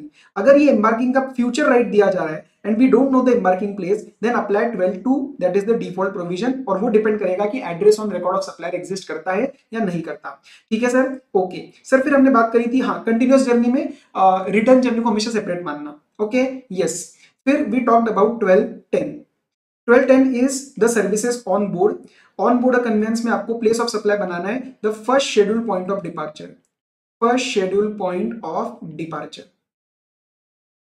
Yes okay sir. उसके बाद सर 12/11 पढ़ा था। 12/11 बात करते हैं आपका टेलीकॉम के केस में। टेलीकॉम में अगर आपका फिक्स लाइन है तो that will be the place of supply. अगर आपका पोस्टपेड है तो आपका बिलिंग एड्रेस बन जाएगा। अगर प्रीपेड है तो देखो कि वो अगर एजेंट है तो एजेंट का एड्रेस, वरना अगर आपने किसी और एज पर्सन के थ्रू लिया है तो पेमेंट कहां पे रिसीव हुई है, और अगर इंटरनेट के थ्रू किया तो आपका रिकॉर्ड में एड्रेस क्या है in the records of the supplier. बाकी इसके अंदर कहीं पे भी अगर आपका आंसर रेसिडुअल केसेस में आंसर क्या बनता है, रेसिडुअल केसेस में आंसर बनता है आपका the place of supply will be the location of recipient on record of supplier. और अगर वो कहीं पे अवेलेबल नहीं हुआ तो आंसर तीर घुमा के वापस सप्लायर का लोकेशन बना देना। बात समझ में आई आपको? Yes sir. सर इसके अंदर इफ द फिक्स लाइन, जो फिक्स लाइन पढ़ा था, if it is in more than one state तो आप डिवाइड करो नंबर ऑफ पॉइंट्स के हिसाब से। सर अगर इंटरमीडिएट पॉइंट हुआ तो चेक करो कि क्या बेनिफिट मिल रहा है क्या। अगर बेनिफिट मिल रहा है तो आप उसको पॉइंट की तरह कंसिडर करना, वरना हटा देना। ठीक है। उसके बाद सर हमने पढ़ा था 12/12 था आपका banking and your finance industry, your stock brokerage. उसमें देखो कि अगर लोकेशन ऑफ रेसिपिएंट अवेलेबल है तो वो बन जाएगा, वरना तीर घुमा के वापस यहाँ पे B2B B2C नहीं बोलना है। और 12/13 जो है that is insurance. 12/13 that is insurance.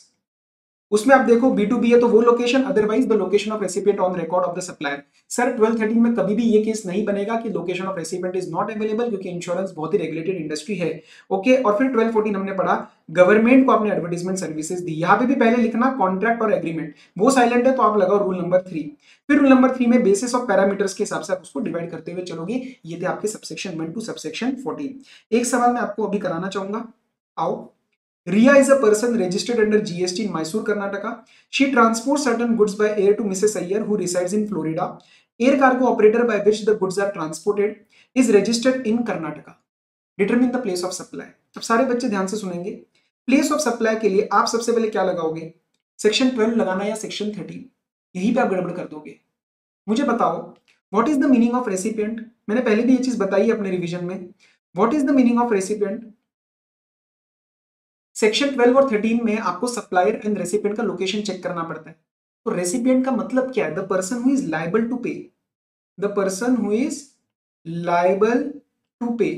अब इस केस में क्या अय्यर लायबल टू पे है या रिया लायबल टू पे है? She is transporting, right? तो why will Iyer be relevant? Iyer is irrelevant.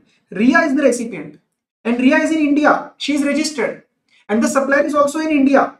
The air cargo operator is also in India, Karnataka. तो आप यहाँ पे सेक्शन नंबर 13 नहीं लगाओगे, आप यहाँ पे सेक्शन नंबर 12 लगाओगे, सेक्शन 12(8) लगाओगे गुड्स का, जहां पे मैंने आपको क्लियरली बोला था destination is irrelevant. This is a case of B2B and the place of supply will B Karnataka, क्योंकि रेसिपिएंट इज रजिस्टर्ड। प्लीज इसमें गलती मत करना, ठीक है? चलो अब आगे बढ़ते हैं सेक्शन नंबर 13 की तरफ। चलो नेक्स्ट पे चलते हैं। Section number 13। What is section number 13? जब लोकेशन ऑफ सप्लायर और रेसिपिएंट दोनों में से एक है आउटसाइड इंडिया। अब सेक्शन नंबर 13 में आप B2B B2C की बात नहीं करेंगे, there is no such concept. वो सेक्शन नंबर 12 में लगता है जब दोनों के दोनों इंडिया में हो। बराबर। स्टार्ट करते हैं यहाँ से, सबसेक्शन 1 से लेकर सबसेक्शन 13 चलने वाले हम। Again after completing all the subsections we will quickly revise the section number, subsection numbers, जैसा सेक्शन 12 में किया था। आ जाओ। Section number 13 subsection 1 applicability when one of them is outside India. 13 subsection 2 is the default provision. Default provision मतलब अगर कहीं पे subsection 3 to subsection 13 specific वाले नहीं लगे तो वहां पे हम default provision लगा देंगे and the place of supply will be the location of recipient provided it is available in the ordinary course of business. Records मत बोलना, ordinary course of business बोलना and if it is not available then तीर घुमा के वापस location of the supplier. ये बात बिल्कुल सेम है जैसा section 12 में पढ़ते थे. Section 13 subsection 3 performance based service. अब परफॉर्मेंस बेस्ड सर्विस होती है दो कंटेक्स्ट में, एक गुड्स के रिस्पेक्ट में, एक पर्संस के रिस्पेक्ट में, मतलब personalised nature of services for individuals के केस में. सर गुड्स के केस में इसका एग्जांपल बताओ. इन सिंपल वर्ड्स मुझे गुड्स की फिजिकल रिक्वायरमेंट रहेगी to be made available by the supplier और by any person acting on behalf of supplier. Example warehousing. अब वेयर हाउसिंग करने के लिए मेरे को गुड्स हाथ में चाहिए, so this is a performance based service and here the place of supply will be where the performance is done. But इसके दो एक्सेप्शन है. सर इसके दो एक्सेप्शन मतलब क्या? ये रूल क्या कहता है परफॉर्मेंस बेस्ड सर्विस का कि the place of supply will be where the services are actually perform. For example storage, warehousing, तो जहां पे भी वो वेयर हाउस होएगा, जहां पे भी स्टोर किया जाएगा, that will be the answer of place of supply. जब मैं बोलता हूं इसका इंटरनली मैं दो एक्सेप्शन क्रिएट कर रहा हूं तो उन दो एक्सेप्शंस में आंसर ये नहीं रहेगा, आंसर कुछ और रहेगा. ठीक है, वो दो एक्सेप्शंस में the place of supply won't be the location of services. उसके अंदर केस नंबर 1 है when the services are provided on a remote basis by way of electronic means. For example मैं इंडिया में हूं और एक इंजीनियर है यूएस में. ठीक है, अब मेरा इंडिया में लेट से मेरा लैपटॉप खराब हुआ, मेरा जो इंजीनियर है जो कि यूएस में बैठा है वो उस लैपटॉप को रिमोट पे लेके ठीक करने वाला है. अब इस केस में अगर मैं नॉर्मल लगाऊं, नॉर्मल ये रूल लगाऊं तो answer would have been the location where it is perform, that is answer is US. वो इंजीनियर वहां से बैठ के परफॉर्म कर रहा है. बट क्योंकि ये एक्सेप्शन है, अब मैं इसका आंसर क्या बनाऊंगा? Where the goods are located at the time, situated at the time of performance of supply of services. इसका मतलब गुड्स इंडिया में है तो इंडिया उसका आंसर बन जाएगा. और it is very very logical क्योंकि गुड्स जब ठीक हो जाएंगे इलेक्ट्रॉनिक मींस पे लेने के बाद मेरे एग्जांपल में वो इंडिया में कंज्यूम होने वाली है. ठीक है, तो इसका एग्जांपल है laptop repair on remote basis. Second exception, services are supplied in respect of goods and these goods were imported into India. India में इसको इंपोर्ट करा गया और इसके ऊपर आरपीटी किया हुआ, आरटीपी किया हुआ है. सर ये आरटीपी मतलब आपकी वाली आरटीपी है क्या? नहीं, आरटीपी मतलब रिपेयर ट्रीटमेंट या प्रोसेस. गुड्स को इंडिया में इंपोर्ट किया, उसके ऊपर आरटीपी किया, आरटीपी करके इसको वापस कर दिया. तो मुझे बताओ जब ये वापस किए जाएंगे तो गुड्स बाहर कंज्यूम होने वाले हैं. अगर अगर मैं आपको ये बोलता है एक्सेप्शन नहीं है तो place of performance of service वाला आंसर लग जाता है, answer would have been India. But it does not make sense. Why? Because goods तो आउटसाइड इंडिया गए ना. तो उस केस में आंसर क्या बनेगा? The place of supply will be the location of recipient, क्योंकि वो गुड्स वापस ले जाएगा एंड आउटसाइड इंडिया उसको कंज्यूम किया जाएगा. Point to be noted sir, goods को यहाँ पे यूज नहीं किया जा रहा है except which is required to check that treatment process. मतलब कभी कभार आप रिपेयर करते हो, रिमोट बेसिस पे नहीं हो रहा है, नॉर्मल बता रहा हूँ, इंपोर्ट करके हमने रिपेयर किया है. तो देखो मैं इसको रीड करवाता हूँ पहले. Services supplied in respect of goods जो कि इंडिया में मंगवाए गए for RTP, it can be a repair, it can be treatment, it can be a process. So for repair or any other treatment process and after that they are exported back. तो repair करने के बाद late से मैंने इतना चला के देखा कि हाँ ये चल रहा है ना, सो उसको हम यूज नहीं बोलेंगे इंडिया में, उसको हम फिर बाहर ही भेज देंगे और यूज एक्चुअल में वो बाहर होने वाला है. So this is an exception to this answer. So answer would not be the services where they are actually performed, but the answer would be the location of recipient. And if it is not available, then the answer will be the location of supplier. तीर घुमा के वापस. अब दो exceptions खत्म. अब ये point number B, services in case of individual, मतलब that person, I need that person physically in order to give the services. For example security, for example surgery. अब ये केसेस सर्जरी और ये सिक्योरिटी के लिए मुझे आप यहाँ पे चाहिए, मैं आपके बिना किसी को कैसे दूंगा ना, you need to be there in person. तो in that case again the answer will be place where the location where the services are actually perform, that will be the place of supply. ठीक है, एक छोटा सा notification था.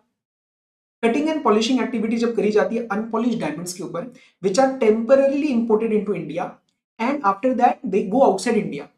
आपने उसके ऊपर एक अनपॉलिश्ड डायमंड के ऊपर पॉलिशिंग किया, कटिंग किया, इंडिया में बिना यूज करे बाहर भेज दिया, तो वहां पे आप again you are not going to apply the answer of location of services they are perform, where they are perform, but you will apply default provisions 13(2). Kind of इसी तरह, काइंड ऑफ इसी तरीके का. Yes, okay, so it will not be where the services are perform. Okay, ठीक है. 13(4) is same like immutable property. The answer will be the location or intended location of the property. 13(5), 12(6) और 12(7) events का admission and organisation को अलग अलग करता है. 13 subsection 5 इसको अलग अलग नहीं करता, वो एडमिशन को और ऑर्गेनाइजेशन को एक साथ लेता है including the ancillary services. Again the event can be of any type. Place of supply will be place where the event is actually held. तो यहाँ पे B2B B2C आपको कुछ भी नहीं देखना है, इवेंट इज एक्चुअली हेल्ड. 13(6) क्या बात करता है? 13.3, 13.4, 13.5 क्या क्या पढ़ा अभी?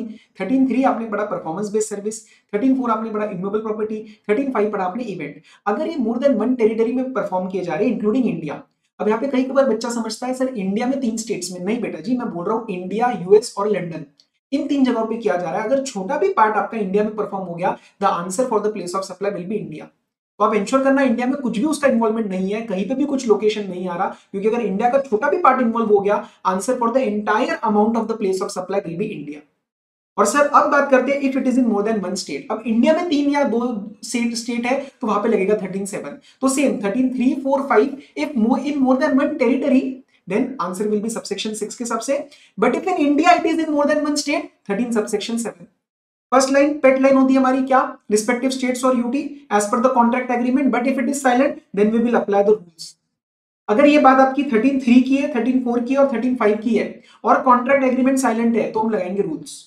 13.4 में हमने लगाया इमूवेबल प्रॉपर्टी में रूल नंबर 8, और मैं आपको बताऊं रूल नंबर 8 आईजीएसटी का कुछ भी अलग नहीं बोलता, वो वही बोलता है जो रूल नंबर 4 बोलता है। मतलब वो कहता है यू अप्लाई रूल नंबर 4, जो ऊपर हमने ऑलरेडी पढ़ लिया सेक्शन 12 सब सेक्शन 3 में, depending it is a single property, it is not a single property and it is a house boat. याद है ना? ये उन्होंने कहा रूल नंबर 4 लगा। If it is a case of event उन्होंने कहा रूल नंबर 9, लेकिन रूल 9 ने बोला आप रूल नंबर 5 लगा दो जो ऊपर आपने ऑलरेडी पढ़ लिया है, दैट इज गैप के बेसिस पे उसको डिवीजन करना है।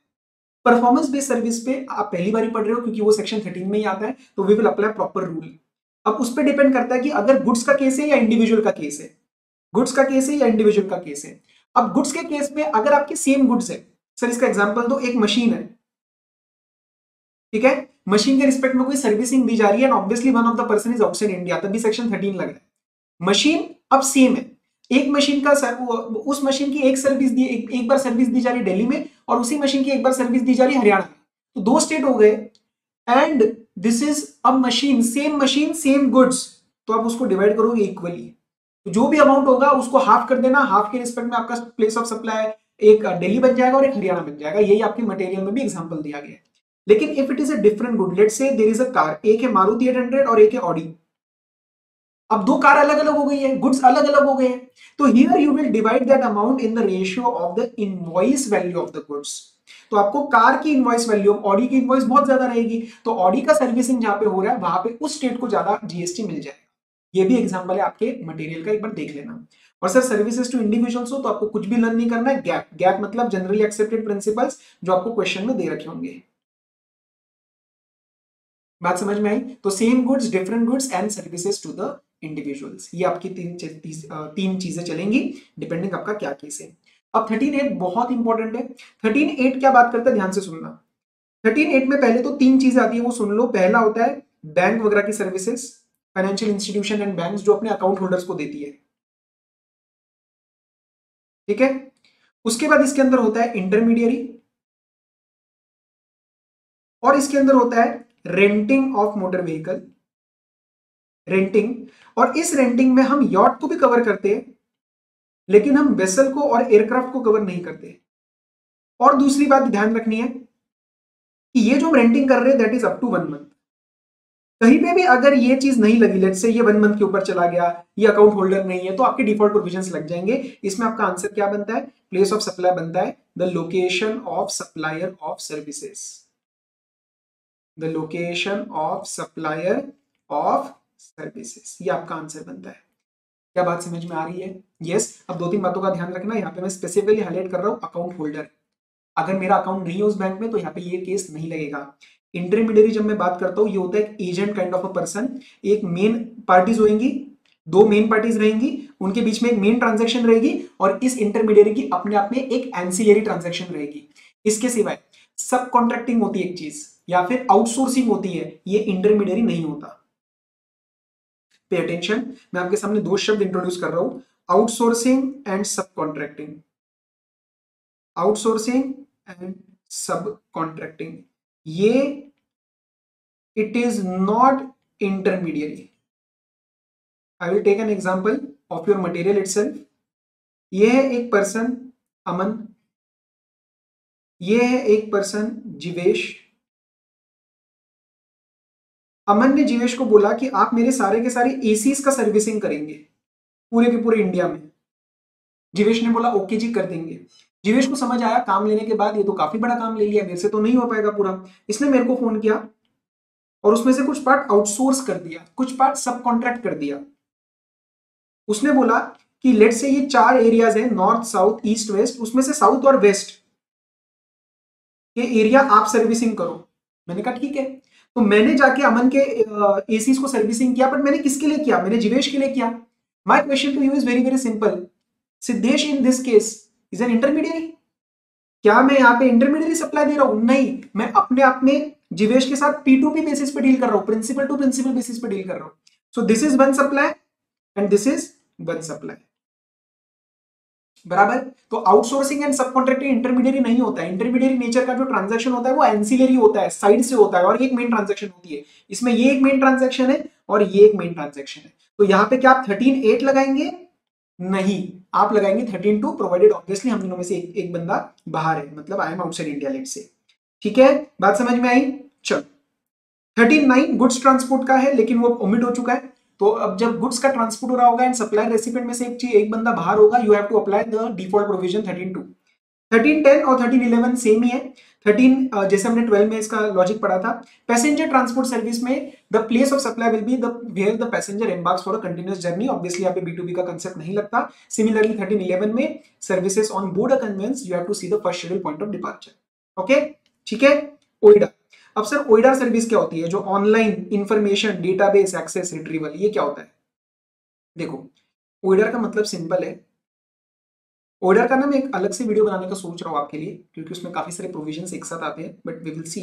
पहले देख लो, ओइडा का मतलब होता है यूज ऑफ आईटी हो रहा है इन सर्विसेज में, and it is not possible without IT. It is not possible without the use of IT. IT के बिना ये सर्विसेज नहीं दी जा सकती। एग्जाम्पल, आप जो मेरे से अभी पढ़ रहे हो यूट्यूब और इंटरनेट के द्वारा, ये ओइडा है। ई बुक ओइडा है, नेटफ्लिक्स ओटीटी, ये सब ओइडा है। ठीक है। अब ओइडा के केस में अगर सप्लायर और रेसिपिएंट आउटसाइड इंडिया है, तो लेट्स से अगर सप्लायर आउटसाइड इंडिया है और रेसिपिएंट इंडिया में है, so what will be the place of supply?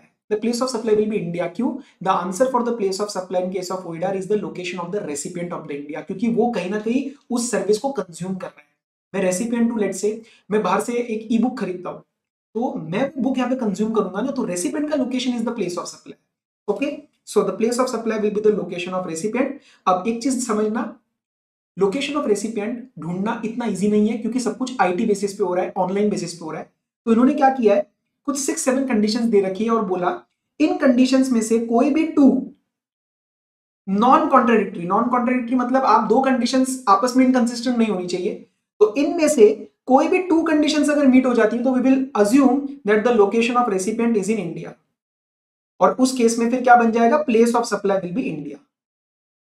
As simple as that. इसमें कंडीशंस बहुत सिंपल है। जैसे आप जब ई बुक खरीदते हो, तो आपने लोकेशन क्या दिया? अपना इंडिया का दिया है क्या? बिलिंग एड्रेस इंडिया का दिया है क्या? आपका मोबाइल नंबर +91 से आप नंबर देते हो जो बिलिंग शिप बिलिंग के केस में, वो इंडिया का दिया है क्या? आपने डेबिट कार्ड यूज किया है, वो इंडिया का दिया है क्या? आपने नेट बैंकिंग यूज करा है, इंडिया का अकाउंट था क्या? या आपका जो यूआरएल होता है, आप जहां से इंटरनेट एक्सेस करते हो, वो इंडियन डेटाबेस है क्या? इंडिया से यूज हो रहा है क्या? तो ऐसे करके उन्होंने काफी सारी कंडीशन दे रखी है। बैंक हो गया, बिलिंग एड्रेस हो गया, इंटरनेट प्रोटोकॉल एड्रेस हो गया, कार्ड हो गया, लोकेशन हो गया, country code of your mobile number +91, या location of the fixed landline. तो ये इसमें से कोई भी 2 अगर इंडिया में आ गई, तो that will be the answer of India, मतलब that your location will be considered as India. ठीक है, कोई भी 2 बस ध्यान रखना। इसके सिवा मैं आपको थोड़ा सा लिंक करवा दूं। ओइडा, चलो ये आगे आएगा, अभी नहीं, आगे आ जाएगा। ओइडा का आगे दोबारा डिस्कशन आएगा। इसके आगे सबसेक्शन 13 आपको ज्यादा डिटेल में जाने की जरूरत नहीं है। बस एक चीज समझना, 3 केसेस में R&D for pharma sector and B2B MRO, MRO मतलब maintenance repair and overall for aircraft as well as ships and vessels, इन तीनों ही केसेस के अंदर आपका जो प्लेस ऑफ सप्लाई वो लोकेशन ऑफ रेसिपिएंट बनेगा। लोकेशन ऑफ रेसिपिएंट, बाकी इसकी डिटेल में ज्यादा मत जाना भी। ठीक है, अब कुछ क्लैरिफिकेशंस पढ़ते हैं, कुछ अमेंडमेंट्स आई थी उसको क्लैरिफाई करते हैं। मैं एक बार देख लेता हूं कि हम कोई क्वेश्चन कर सकते हैं क्या। मैंने क्वेश्चन कुछ मार्क किया है क्या? एक सेक्शन 13 का मैंने किया था आप लोगों के लिए। आ जाओ, ये देखो, धीरू भाई private limited imports a machine from Japan for being installed in its factory. अब सुनना, पेपर में क्या गलती करते हो आप? पेपर में थोड़ा सा एक्साइट हो जाते हो। इंस्टॉलेशन, गुड्स, आप पहले क्वेश्चन पढ़ो कि हम गुड्स के बारे में बात कर रहे हैं या कुछ सर्विस इन्वॉल्व हो रही है। ओके, आगे पढ़ो क्या लिखा है। To install the machine Dhirubhai takes the service of an engineer who comes to India from Japan for a specific installation. वो जो आपसे प्लेस ऑफ सप्लाई मांग रहे हैं वो किस चीज के बारे में मांग रहे हैं? सर्विस के लिए मांग रहे हैं। मशीन तो मंगवाई लेकिन मशीन के बाद उसकी सर्विस ली है, तो यू हैव टू अंडरस्टैंड कि मुझे सर्विस का आंसर देना है इस केस में, गुड्स का नहीं देना है। इंस्टॉलेशन वगैरह देख के आप कहीं ना कहीं एक्साइट हो सकते हो, सर वो सेक्शन नंबर 10 लगा देते हैं या ऐसा कुछ कर देते हैं, तो इंस्टॉलेशन प्लेस बना देते हैं आंसर 10(1)(d) वगैरह में। नो, आपको सर्विस देखना है। तो सर्विस के लिए कौन इंजीनियर आ रहा है? बाहर से आ रहा है, तो क्या लगेगा? सेक्शन नंबर 13 लगेगा। सेक्शन नंबर 13 में this is a performance based service. क्यों? क्योंकि जब तक वो उन गुड्स को इंस्टॉल नहीं, मतलब जब इंस्टॉलेशन करने के लिए उसको गुड्स की रिक्वायरमेंट है। इंस्टॉल परफॉर्मेंस बेस्ड सर्विस 32 में क्या पढ़ा था कि आपको गुड्स की रिक्वायरमेंट है physically to give that service, जैसे वेयर हाउसिंग, जैसे इंस्टॉलेशन। तो this is 13(2) and the place of supply will be where it is actually performed. The answer will be India. Yes, ये देखो, as per section 13 place of supply of services requiring physical presence, 13(2) the services on which the services are to be performed is the location where the service is actually performed. So here the answer will be New Delhi. जो भी इन्होंने I think दिया होगा कहां से मंगवाया है, ये देखो धीरूभाई न्यू दिल्ली में मंगवाया। तो वो इंजीनियर ने आके न्यू दिल्ली में इंस्टॉलेशन किया। परफॉर्मेंस बेस्ड सर्विस है क्योंकि गुड्स चाहिए थे, इंस्टॉलेशन करने के लिए गुड्स हाथ में चाहिए और गुड्स न्यू दिल्ली में है, तो वहां पे परफॉर्मेंस हुआ है। That will be the answer. Okay, चलो एक ये देखना, आप जब गुड्स का प्लेस ऑफ सप्लाई लगाओगे सेक्शन 10 में, तो जो 10(1) आपको सीए पढ़ाया गया है उसमें ही आपको हिट करना चाहिए। अनरजिस्टर्ड लिखते ही आपको 10(1) सीए लिखना चाहिए दिमाग में। That is the point that should hit. और इन्होंने बोला है इस केस में एक लाइन बस बता रहा हूं, mentioning the invoice was issued in the name of mister Pintu, mentioning the address as Karnal Haryana only. ये कह रहे हैं पूरा एड्रेस नहीं है, सिर्फ स्टेट है, काम चल जाएगा। अगर स्टेट दिया है तो वो मेरा आंसर बन जाएगा प्लेस ऑफ सप्लाई का। I told you in 10(1) CA the detailed address is not required, the detailed address is not required. बराबर। चलो फटाफट से आपको सेक्शन 13 के भी सबसेक्शन रिवाइज करा दूं, फटाफट लर्न भी कर लो। जब तक लर्न नहीं करोगे तब तक कन्विक्शन मुझे नहीं लगता आपको आएगा। सेक्शन नंबर 13, सेक्शन नंबर 13 किस चीज के बारे में बात करता है? सप्लायर या फिर रेसिपिएंट। 13(1) से स्टार्ट कर देते हैं। 13(1) की एप्लीकेबिलिटी कब होती है? जब सप्लायर और रेसिपिएंट इज आउटसाइड इंडिया। 13(2) बात करता है डिफॉल्ट प्रोविजन की। वो किस पे डिपेंड करेगा कि क्या रेसिपिएंट का जो लोकेशन है वो मेरे पास in the ordinary course of business available है या नहीं। अगर है तो वो आंसर बन जाएगा, वरना तीर घुमा के वापस। उसके बाद 13(3) बात करता है आपका performance based service. Performance based service को दो जगह तोड़ा गया था, गुड्स के केस में और इंडिविजुअल्स के केस में। इंडिविजुअल्स के केस में आंसर क्या बन जाएगा? The place of supply will be the location of the performance of service where the services are perform. और गुड्स में भी वही बन जाएगा where the services are actually perform. लेकिन actually perform in case of goods में हमने दो एक्सेप्शन क्रिएट करी थी। उस एक्सेप्शन में हमने सबसे पहले डिस्कस किया था जब रिमोट बेसिस पे कुछ काम हो रहा है इलेक्ट्रॉनिक मींस से, तो in that case the answer will not be the where the services are actually performed, but the answer of place of supply will be where the goods are situated at the time of performance of service.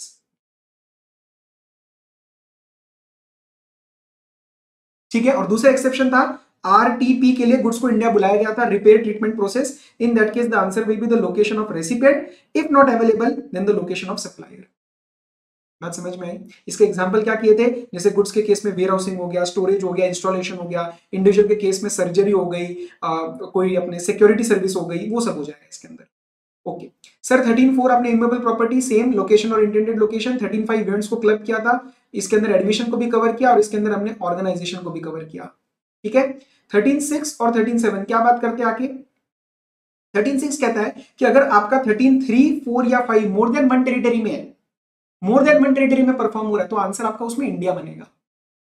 और 13(7) क्या बात करता है? 13(7) बात करता है कि if it is performed in more than 1 state, then उसके में क्या लगाना है आपको?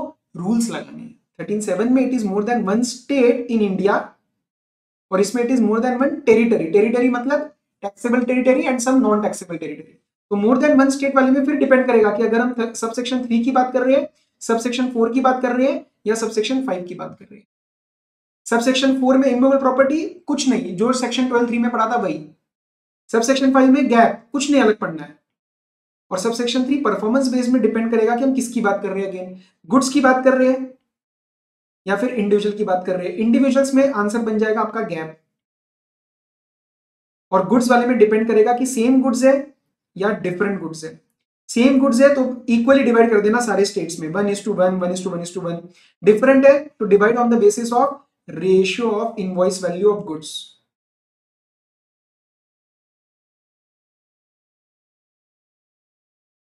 Ratio of the invoice value of goods, जैसे कार का एग्जांपल लिया था, मटेरियल का एग्जांपल है, बराबर। 13.7 समझ में आया? Yes sir. नेक्स्ट बात करते हैं अपनी 13.8। 13.8 में हमने 3 केस कवर किए थे। Banks, account holder, financial institutions अपने अकाउंट होल्डर को सर्विस दे रहे हैं। दूसरा इंटरमीडियरी, और तीसरा जो आपने रेंटिंग की सर्विस दी थी, but it does not include vessel, it does not include aircraft, तो उसमें आपको डिफॉल्ट प्रोविजन ही लगाना पड़ेगा। एंड यॉट इंक्लूडेड है, लेकिन ये सारा कब तक हो रहा है? Up to 1 month, up to 1 month. इस केस में आपका आंसर क्या बन जाता है? प्लेस ऑफ सप्लाई का the location of supplier of service, that is that intermediary, that bank और दैट पर्टिकुलर लेसर। ठीक है, लेसर क्यों बोल रहा हूँ? रेंटिंग की बात कर रहा हूँ भाई, देखना तो एक बार देख लो, ऊपर नहीं देखा है तो। हायरिंग, रेंटिंग की दे रहे हो, any means of transport including yacht, but aircraft और वेसल को हटा देना। ठीक है, आगे बढ़ते हैं। 13.9 इज योर गुड्स, लेकिन वो ओमिट कर दिया गया, तो वहां पे आपको लगाना है 13.2 गुड्स के केस में। उसके बाद हमने लगाया सर 13.10 और 13.11। 13.10 was with respect to passenger, वहां पे कुछ नहीं, B2B वगैरह का कोई कंसेप्ट नहीं है, just see wherever he embarks that will be the place of supply। and 13.11 was with respect to services on board a conveyance, so see the first schedule point of departure, first schedule point. उसके बाद क्या बचा आपका 13.12। 13.13 तो notified है, उसको छोड़ दो। 13.12 इज योर ओइडार, तो वहां पे आंसर क्या बनता है? The location of the recipient, और रेसिपिएंट अगर हम इंडिया में मानना है तो अपने को दिए गए कंडीशंस में से एनी 2 नॉन कॉन्ट्राडिक्टरी कंडीशंस को पिक करना है, बराबर। सेक्शन 13 रिवाइज हो गया, आगे बढ़ते हैं। अब कुछ क्लैरिफिकेशंस पढ़ते हैं। देखो, कार्गो हैंडलिंग सर्विसेज जो होती है which are given by the ports to the clients, उसमें there involves some services with respect to wagons also. ये बड़े बड़े उसके वो होते हैं कार्गो टाइप, बहुत बड़ा बड़ा इमूवेबल प्रॉपर्टी टाइप जैसा ये लगता है। तो वहां पे क्लैरिफिकेशन आया कि ये जो सर कार्गो हैंडलिंग सर्विसेज हम प्रोवाइड कर रहे हैं उसमें वेगन इन्वॉल्वमेंट भी है, तो इसके लिए हम इमूवेबल प्रॉपर्टी का सेक्शन लगाए या डिफॉल्ट प्रोविजन ही लगाना है? आपको डिफॉल्ट प्रोविजन लगाना है। ठीक है, these services are ancillary to the cargo handling only, not immovable property. तो आपको 12.3 नहीं लगाना है, आपको 12.2 लगाना है, या फिर आपको 13.2 लगाना है, 13.4 नहीं लगाना, इमूवेबल प्रॉपर्टी नहीं लगाना, एज सिंपल एज दैट। इसके लिए डिफॉल्ट प्रोविजंस लगेंगे। समझ में आया? यस। सेकंड जो है ना, ये बहुत बड़ा सा एक क्लैरिफिकेशन है, आपको सिर्फ अभी रिवीजन में मेन बात ध्यान रखनी है, मैं आपको कंसेप्ट समझाता हूं होता क्या है। एक है फॉरेन कस्टमर और एक है ये इंडिया में विप्रो। अब ये किस इंडस्ट्री के बारे में बात कर रहे हैं? ये ईएसडीएम के बारे में बात कर रहे हैं, electronic semiconductor and design manufacturing. अब ये फॉरेन कस्टमर इनको क्या बोलता है कि हम आपको ना डिजाइन रिक्वायरमेंट देंगे और आईपी के ब्लॉक्स देंगे, including the reusable units of software logic and design layouts. ये आपको रट्टा मारने की जरूरत नहीं है, ये टेक्निकल टर्म्स है। बेसिकली फॉरेन कस्टमर इनको कुछ इनपुट्स दे रहे हैं और इनको बोल रहे हैं कि please develop software and design the integrated circuits electronically. आप इन इनपुट्स के बेसिस पे ये आउटपुट बना के दो, और ये आउटपुट बनाने के बाद या तो आप हमें दे दो या तो आप हमारे मैन्युफैक्चरर को दे देना, क्योंकि एट द एंड हम भी मैन्युफैक्चरिंग किसी से कराएंगे। तो जब काम हो जाएगा तो ये कम्युनिकेट करना या तो कस्टमर को, that is the original foreign customer, और the manufacturing facility for the hardware. Let's say ये है चाइना में, ये चाइना में जो मैन्युफैक्चरिंग है that is for the foreign customer. तो आप उनके लिए काम कर रहे हो, मतलब आप उनको ये चीज दे देना, ठीक है, वो हमारे लिए बनाएंगे। अब क्या होगा, ये फॉरेन कस्टमर अपने मैन्युफैक्चरर को बोलेगा कि भाई सुन, एक साथ पूरा का पूरा मत बना, पहले एक सैंपल बना, पहले एक सैंपल बना, और उस सैंपल को आप उस ईएसडीएम कंपनी विप्रो को एक बार चेक करने के लिए दे दो, क्योंकि इसके अंदर जो माल गया है ना, ये जो इंटीग्रेटेड सर्किट गया है, ये विप्रो ने बनाया। तो एक बार विप्रो हमें गो हेड दे देगा कि सैंपल में सही से सब कुछ आ गया है, फिर हम इसका फाइनल मैन्युफैक्चरिंग स्टार्ट करेंगे। The question that comes from the GST context is that the sample के ऊपर जो सैंपल के ऊपर इन्होंने चेकिंग की सर्विस दी है, सैंपल के ऊपर विप्रो ने जो चेकिंग की सर्विस दी है कि वेदर इट इज ओके और not, is it a performance based service under section 13.3 sorry, क्योंकि गुड्स चाहिए, सैंपल हाथ में चाहिए होगा परफॉर्म वो सर्विस चेक करने के लिए, टेस्टिंग देने के लिए। So is it 13.3 performance based service? Answer is no. This is a composite supply, this is a composite supply in which the principal element is this. Sampling की अलग से सर्विस नहीं दी जा रही थी। हाँ, अगर विप्रो की जगह कल को इन्फोसिस सैम्पलिंग की सर्विस देता तो 13(3) लग जाता, बट विप्रो जो सैम्पलिंग की सर्विस दे रहा है, it is a part of this main service, तो you will apply the normal default provision only, because ये डेवलपमेंट के लिए इस इंडस्ट्री में कोई अलग से सबसेक्शन नहीं लगता, डिफॉल्ट प्रोविजन लगता है, as simple as that. Next advertising sector में बात करते हैं। देखो, जब एडवर्टाइजिंग सेक्टर में आपका जो कॉन्ट्रैक्ट होता है वो कैसे होता है, let's say burger king is the vendor, burger king is the company जिसको एडवर्टाइजिंग करानी है, होर्डिंग्स पे उसके ऐड लगवाने हैं। उन्होंने बात करी व्हाइट रिवर मीडिया से, this is an advertising company. Burger king ने व्हाइट रिवर मीडिया को बोला हमें होर्डिंग्स पे अपने ऐड लगवाने हैं, ये फ्री वूपर बर्गर के बारे में, ठीक है। अब आगे जाके क्या होगा, आगे जाके ये जो एडवर्टाइजिंग कंपनी है ये होर्डिंग के वेंडर से बात करेगी कि आपका होर्डिंग है, लिखा होता है ना कि for advertisement here call this this this, तो व्हाइट रिवर मीडिया वहां पे कॉल करके बर्गर किंग जो उसका क्लाइंट है उसके होर्डिंग लगवा देगा। So there are two transactions, vendor and the advertising company and advertising company and the client. So in my example client is the Burger King and advertising company is the White river Media. And advertising company आगे जाके किससे बात कर रही है, vendor से, let's say उसका नाम है मिस्टर रामू, रामू भैया is the owner of the hoarding. अब मेरी बात ध्यान से सुनो, एडवर्टाइजिंग कंपनी और क्लाइंट के बीच में जो सेक्शन लगने वाला है वो तो डिफॉल्ट का लगने वाला है, दैट इज 12(2) और 13(2) डिफॉल्ट। बात उठती है इन दोनों के बीच में सेक्शन कौन सा लगेगा। देखो, अब इस केस में अगर रामू भैया ने बोल दिया कि ये होर्डिंग के राइट्स आप ले लो, ये जो हमने होर्डिंग लगा रखा है, ये जो हमने पोल क्रिएट किया हुआ है, पोल होता है ना बड़ा सा वो जहाँ पे वो ऐड लगती है, उसके राइट्स आप ले लो, आप इसको हैंडल करो 1 महीने के लिए, हम आपको 1 महीने का आपसे रेंट ले लेंगे। तो in that case now it is linked to immovable property, because that pole and that property is in the nature of immovable property. समझ में आया? तो वहां पे लगेगा आपका 12 सबसेक्शन 3। लेकिन अगर रामू भैया ने बोला कि वो प्रॉपर्टी के राइट्स आपको नहीं देंगे, आप बता दो वहां पे क्या लगवाना है, वो राइट हमारे पास ही रहेगा, हम लगवा देंगे आपके क्लाइंट के हिसाब से ऐड। तो आप बस बता दो ये क्या लगवाना है, ये हमें रैपर बना के दे दो, ये बैनर हम लगवाएंगे, हम उसके राइट्स आपके हाथ में नहीं देंगे, आप उस प्रॉपर्टी पे कंट्रोल नहीं कर पाओगे directly. In that case now it will stay under default provision, that is subsection 2। ठीक है। So if there is no sale of the space और rights, then the vendor is only responsible for display of the advertisement. Vendor कह रहा है मैं लगवा दूंगा add, लेकिन इसके राइट आपके हाथ में नहीं जाएंगे। और अगर वेंडर कहता है चलो 1 महीने के लिए होर्डिंग तुम्हारा, तो इमूवेबल प्रॉपर्टी लग जाएगा। बात समझ में आई? चलो, अब बेसिक सेक्शन से 7, 8, 9 ये कुछ नहीं है, इसके अंदर कुछ बातें रिवाइज कर लो फटाफट। सेक्शन नंबर 7 बात करता है इंटर सप्लाई के बारे में। इंटर सप्लाई मतलब क्या, location of the supplier and place of supply is in 2 different states, 2 different union territories और 1 स्टेट एंड 1 यूनियन टेरिटरी। उसके सिवाय जब भी एसईजेड डेवलपर या यूनिट इन्वॉल्व हो जाएगा पिक्चर में, it will always be the answer of what, inter state supply. Import हमेशा इंटर माना जाएगा, इंपोर्ट पे आईजीएसटी लगता है जो कस्टम्स लॉ में चार्ज किया जाता है, तो वो भी हमेशा आईजीएसटी के फॉर्म में जाएगा। और रेसिडरी क्लॉज, कभी कभार ऐसा होता है कि कोई चीज ना समझ आए तो वो भी हमेशा इंटर ट्रांजैक्शन में ही माना जाएगा, और उल्टा होता है इसका इंट्रा। सेक्शन 8, तो मतलब place of supply and location of supplier, it is in 1 state और 1 यूनियन टेरिटरी। बात समझ में आया? वहां पे क्या लगेगा, सीजीएसटी एंड एसजीएसटी, और सीजीएसटी एंड यूटीजीएसटी, यहाँ पे क्या लगेगा, आईजीएसटी। एक बात, टूरिस्ट जो होता है, टूरिस्ट मतलब up to 6 months legitimate non immigrant purpose के लिए सिटीजनशिप वगैरह लेने नहीं आए, इंडिया में घूमने फिरने के लिए आए, इसको आप कोई भी सप्लाई दोगे तो वो हमेशा इंटर ही माना जाएगा, क्योंकि कल को ये उन गुड्स को लेके बाहर जाने वाला है, इंडिया में नहीं कंज्यूम करेगा शायद, तो that is the concept basically. So यहाँ पे आईजीएसटी लग जाएगा। ठीक है, बस इसके सिवा आपको यहाँ पे ज्यादा कुछ और दिमाग नहीं लगाना है। ये हो गया, ये हो गया, ओके। एक छोटा सा एग्जांपल समझेंगे। यूपी में एक एसईजेड है नोएडा, और एक है नॉर्मल लखनऊ में, that is the DTA, domestic tariff area. इन दोनों के बीच में अगर ट्रांजैक्शन हो रही है तो ये इंटर मानी जाएगी या इंट्रा? ये मानी जाएगी इंटर, क्योंकि एसईजेड इन्वॉल्व हो गया। हालांकि टेक्निकली ये दोनों यूपी में ही है, बट क्योंकि एसईजेड के लिए स्पेसिफिक प्रोविजन है वो इंटर माना जाएगा। ठीक है, सेक्शन 8 डेज डन। सेक्शन, अच्छा, एक ये छोटा सा एक्सप्लेनेशन है। ये एक्सप्लेनेशन कहाँ यूज होता है, इंपोर्ट एक्सपोर्ट की डेफिनेशन में। मैं आपको बेसिक डेफिनेशंस भी एक बार याद दिलवा देता हूँ, शायद हमने पुराने रिवीजन में भी किए होंगे, बट नेवरदलेस। गुड्स की पहले बात करते हैं। गुड्स का इंपोर्ट एंड गुड्स का एक्सपोर्ट में ज्यादा दिमाग नहीं लड़ाना है।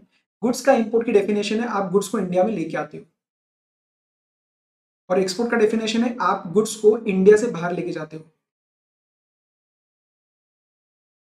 और इंडिया का मतलब आपने ऑलरेडी चैप्टर 1 में पढ़ लिया, this x tends till the 200 nautical miles. तो अगर आपको गुड्स का एक्सपोर्ट कराना है, it should cross 200 nautical miles of India.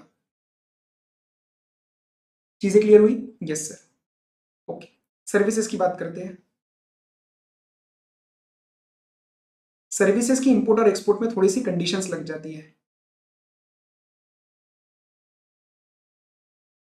Import of services में 3 कंडीशन, आपका जो सप्लायर है वो आउटसाइड इंडिया है, जो आपका रेसिपिएंट है वो इन इंडिया है, और आपका प्लेस ऑफ सप्लाई है वो इन इंडिया है।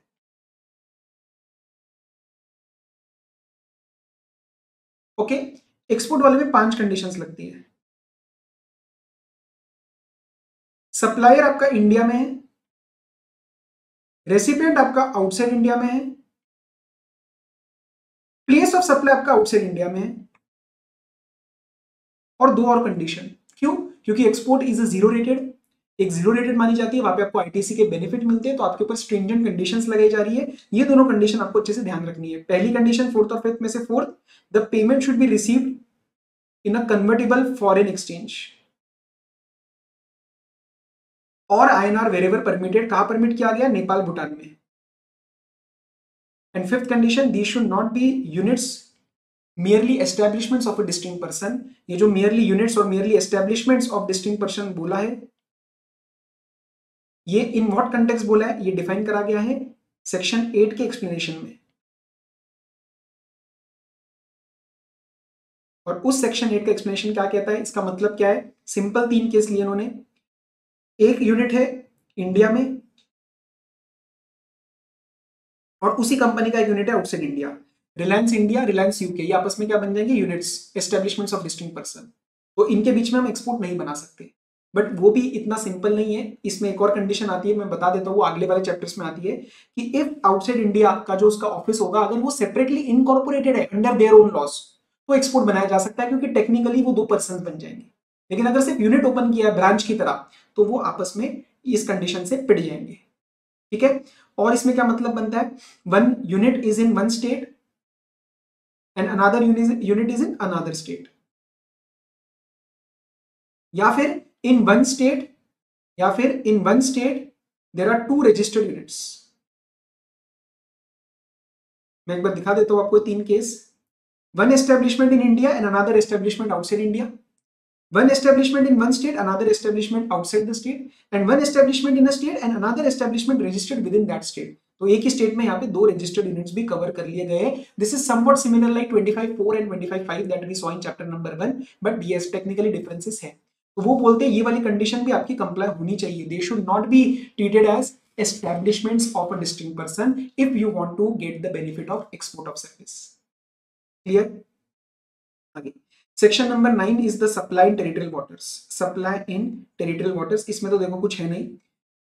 यहाँ से मैं सप्लाई कर रहा हूँ। अब देखो, मुझे नेचर ऑफ ट्रांजैक्शन के लिए 2 चीजें चाहिए होती है, एक तो लोकेशन ऑफ सप्लायर और एक place of supply. Suppose location of supplier या place of supply territorial waters में है, तो आपको क्या देखना है, उसमें से पास वाला स्टेट कौन सा है। लेट्स से यहाँ से 2 किलोमीटर पे है स्टेट नंबर ए और यहाँ पे 6 किलोमीटर पे है स्टेट नंबर बी, तो आपका इसका आंसर बन जाएगा state number A, which is very very logical. क्योंकि मेरा आंसर बनाने के लिए मुझे कोई ना कोई स्टेट को तो इन्वॉल्व करना पड़ेगा ना। Territorial waters is never an answer.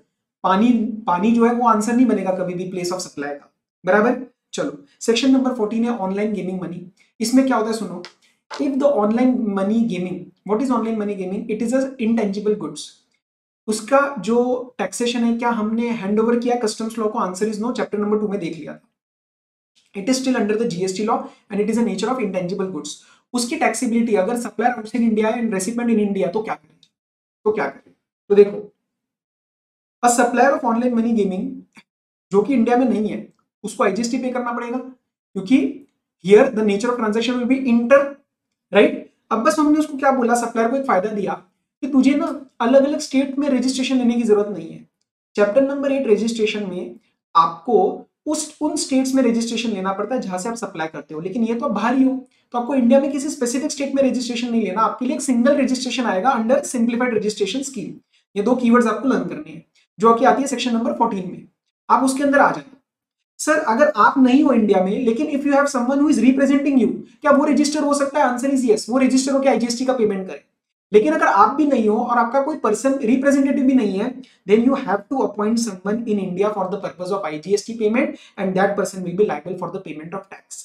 अब पर्सन क्या कह रहा है, बहुत ही चौड़ा हो रहा है, कह रहा है सर मैं इंडिया में नहीं हूं, मेरा रिप्रेजेंटेटिव इंडिया में नहीं है और मैं किसी को अपॉइंट भी नहीं करने वाला, क्या कर लोगे मेरा? In that case we will block all your information for access to the public regardless what our section 69A of IT act says. Section 69A मना करता है ब्लॉकिंग से, लेकिन अब इसमें इस केस में तुम नालायक हो, तुम इंडिया में नहीं हो, तुम कोई रिप्रेजेंटेटिव नहीं लगा रहे, तुम्हारा कोई यहाँ पे पर्सन नहीं है और तुम ऑनलाइन मनी गेमिंग दे रहे हो इंडिया में, वी नीड आईजीएसटी पेमेंट।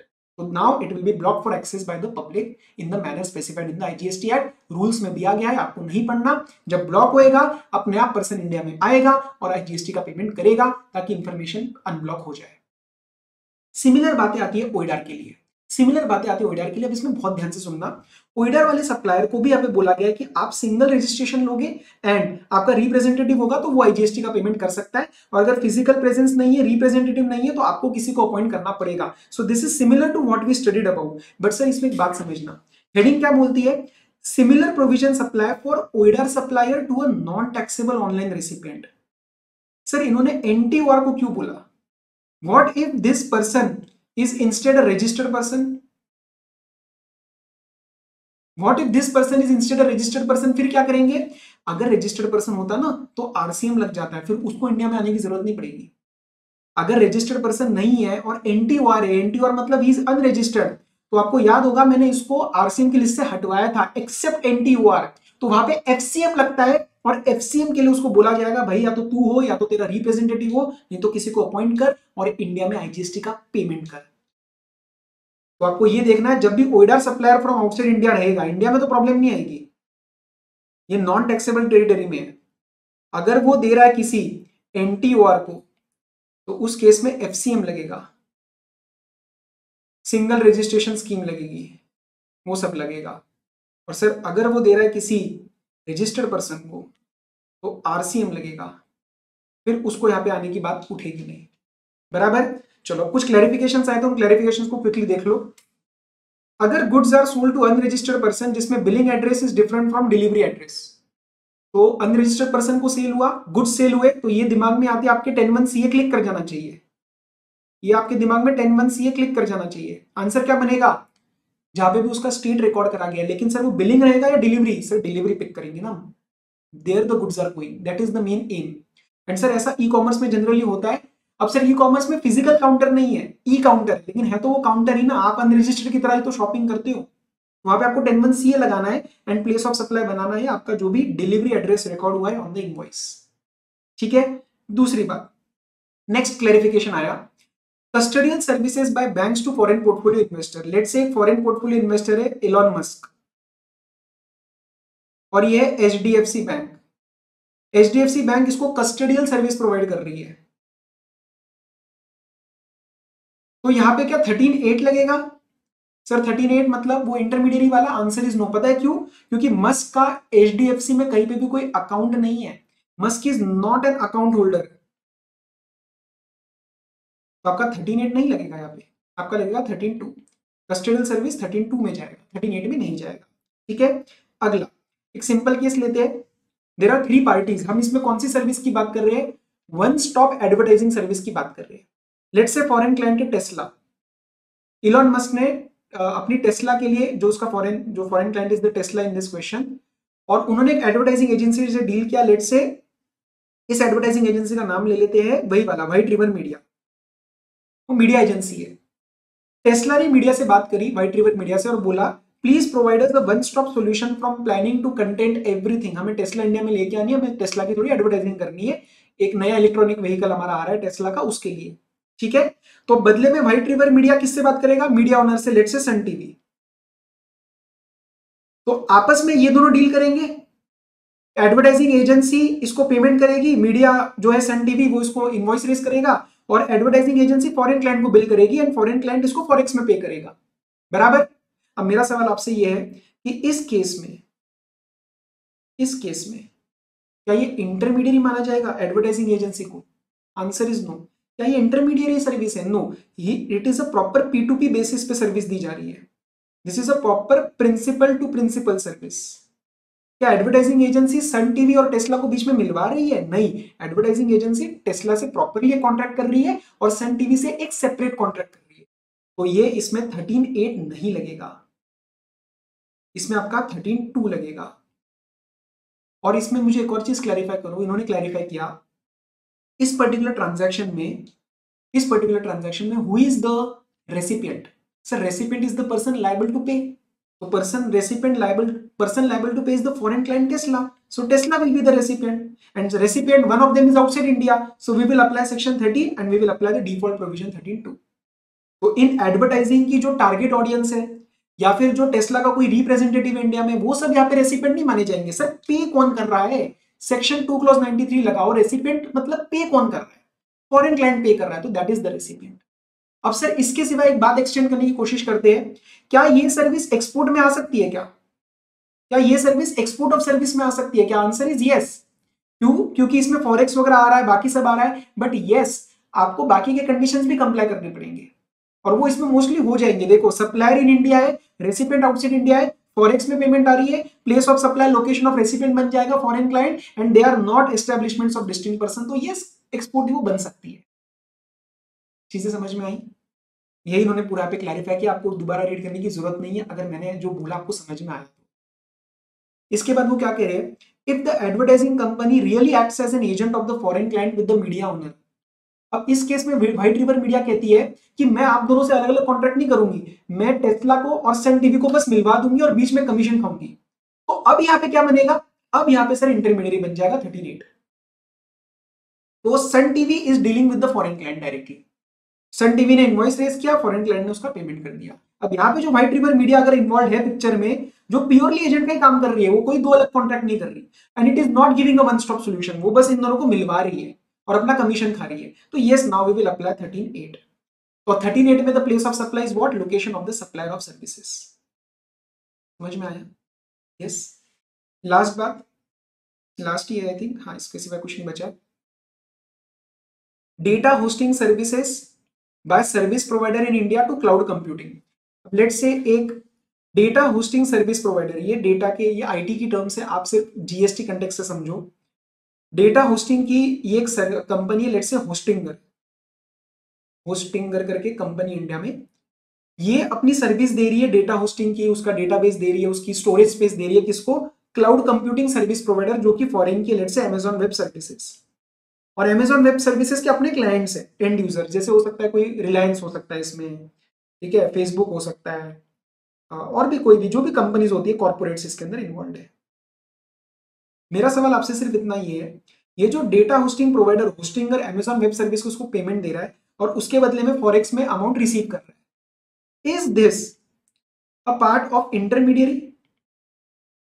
क्या यहाँ पे होस्टिंगर एक इंटरमीडिएट की तरह काम कर रहा है? सवाल मतलब ये कि क्या यहाँ पे 13(8) लगना चाहिए या 13(2) लगना चाहिए? सर ऑब्वियसली बात है यहाँ पे 13(2) लगेगा। होस्टिंगर क्या इन दोनों के बीच में इंटरमीडिएट या एजेंट का काम थोड़ी ना कर रहा है? होस्टिंगर को कोई मतलब नहीं है ये कौन क्लाइंट है, वो सीधा फॉरेन से डील कर रहा है, तो इनके बीच में क्या लगेगा? 13(2) ना कि 13(8). बस यही बात थी। इसके साथ आपका होता है चैप्टर खत्म। क्वेश्चंस मैंने इंपॉर्टेंट वाले सारे कराए हैं। अब आपको लगेगा कि सर 2-4 ही सवाल है, देखो मैं रिवीजन में आपको टॉप क्वेश्चंस पिक कर रहा हूं जहां पे मुझे आपको चीजें बतानी थी, वरना कोई लिमिट नहीं है। और उसके सिवाय मैं एक सुपर 30 सुपर 50 ऐसा एक क्वेश्चन बैंक ऑलरेडी प्लान कर रहा हूं, वीडियो रिकॉर्ड कर रहा हूं, so that I will upload separately, don't worry about that, ठीक है? सो दिल से अगर रिवीजन अच्छा लगाओ तो प्लीज लाइक कमेंट सब्सक्राइब करना, उससे मेरे को मोटिवेशन मिलेगा। I hope you enjoyed the session. Till then all the very best, study well, be safe. और सच बताना, कुछ लग रहा है जीएसटी लाइक नेवर बिफोर वाला feeling? Because I am trying my level best. I hope वो आप तक बात पहुंच रही है। Bye bye, take care.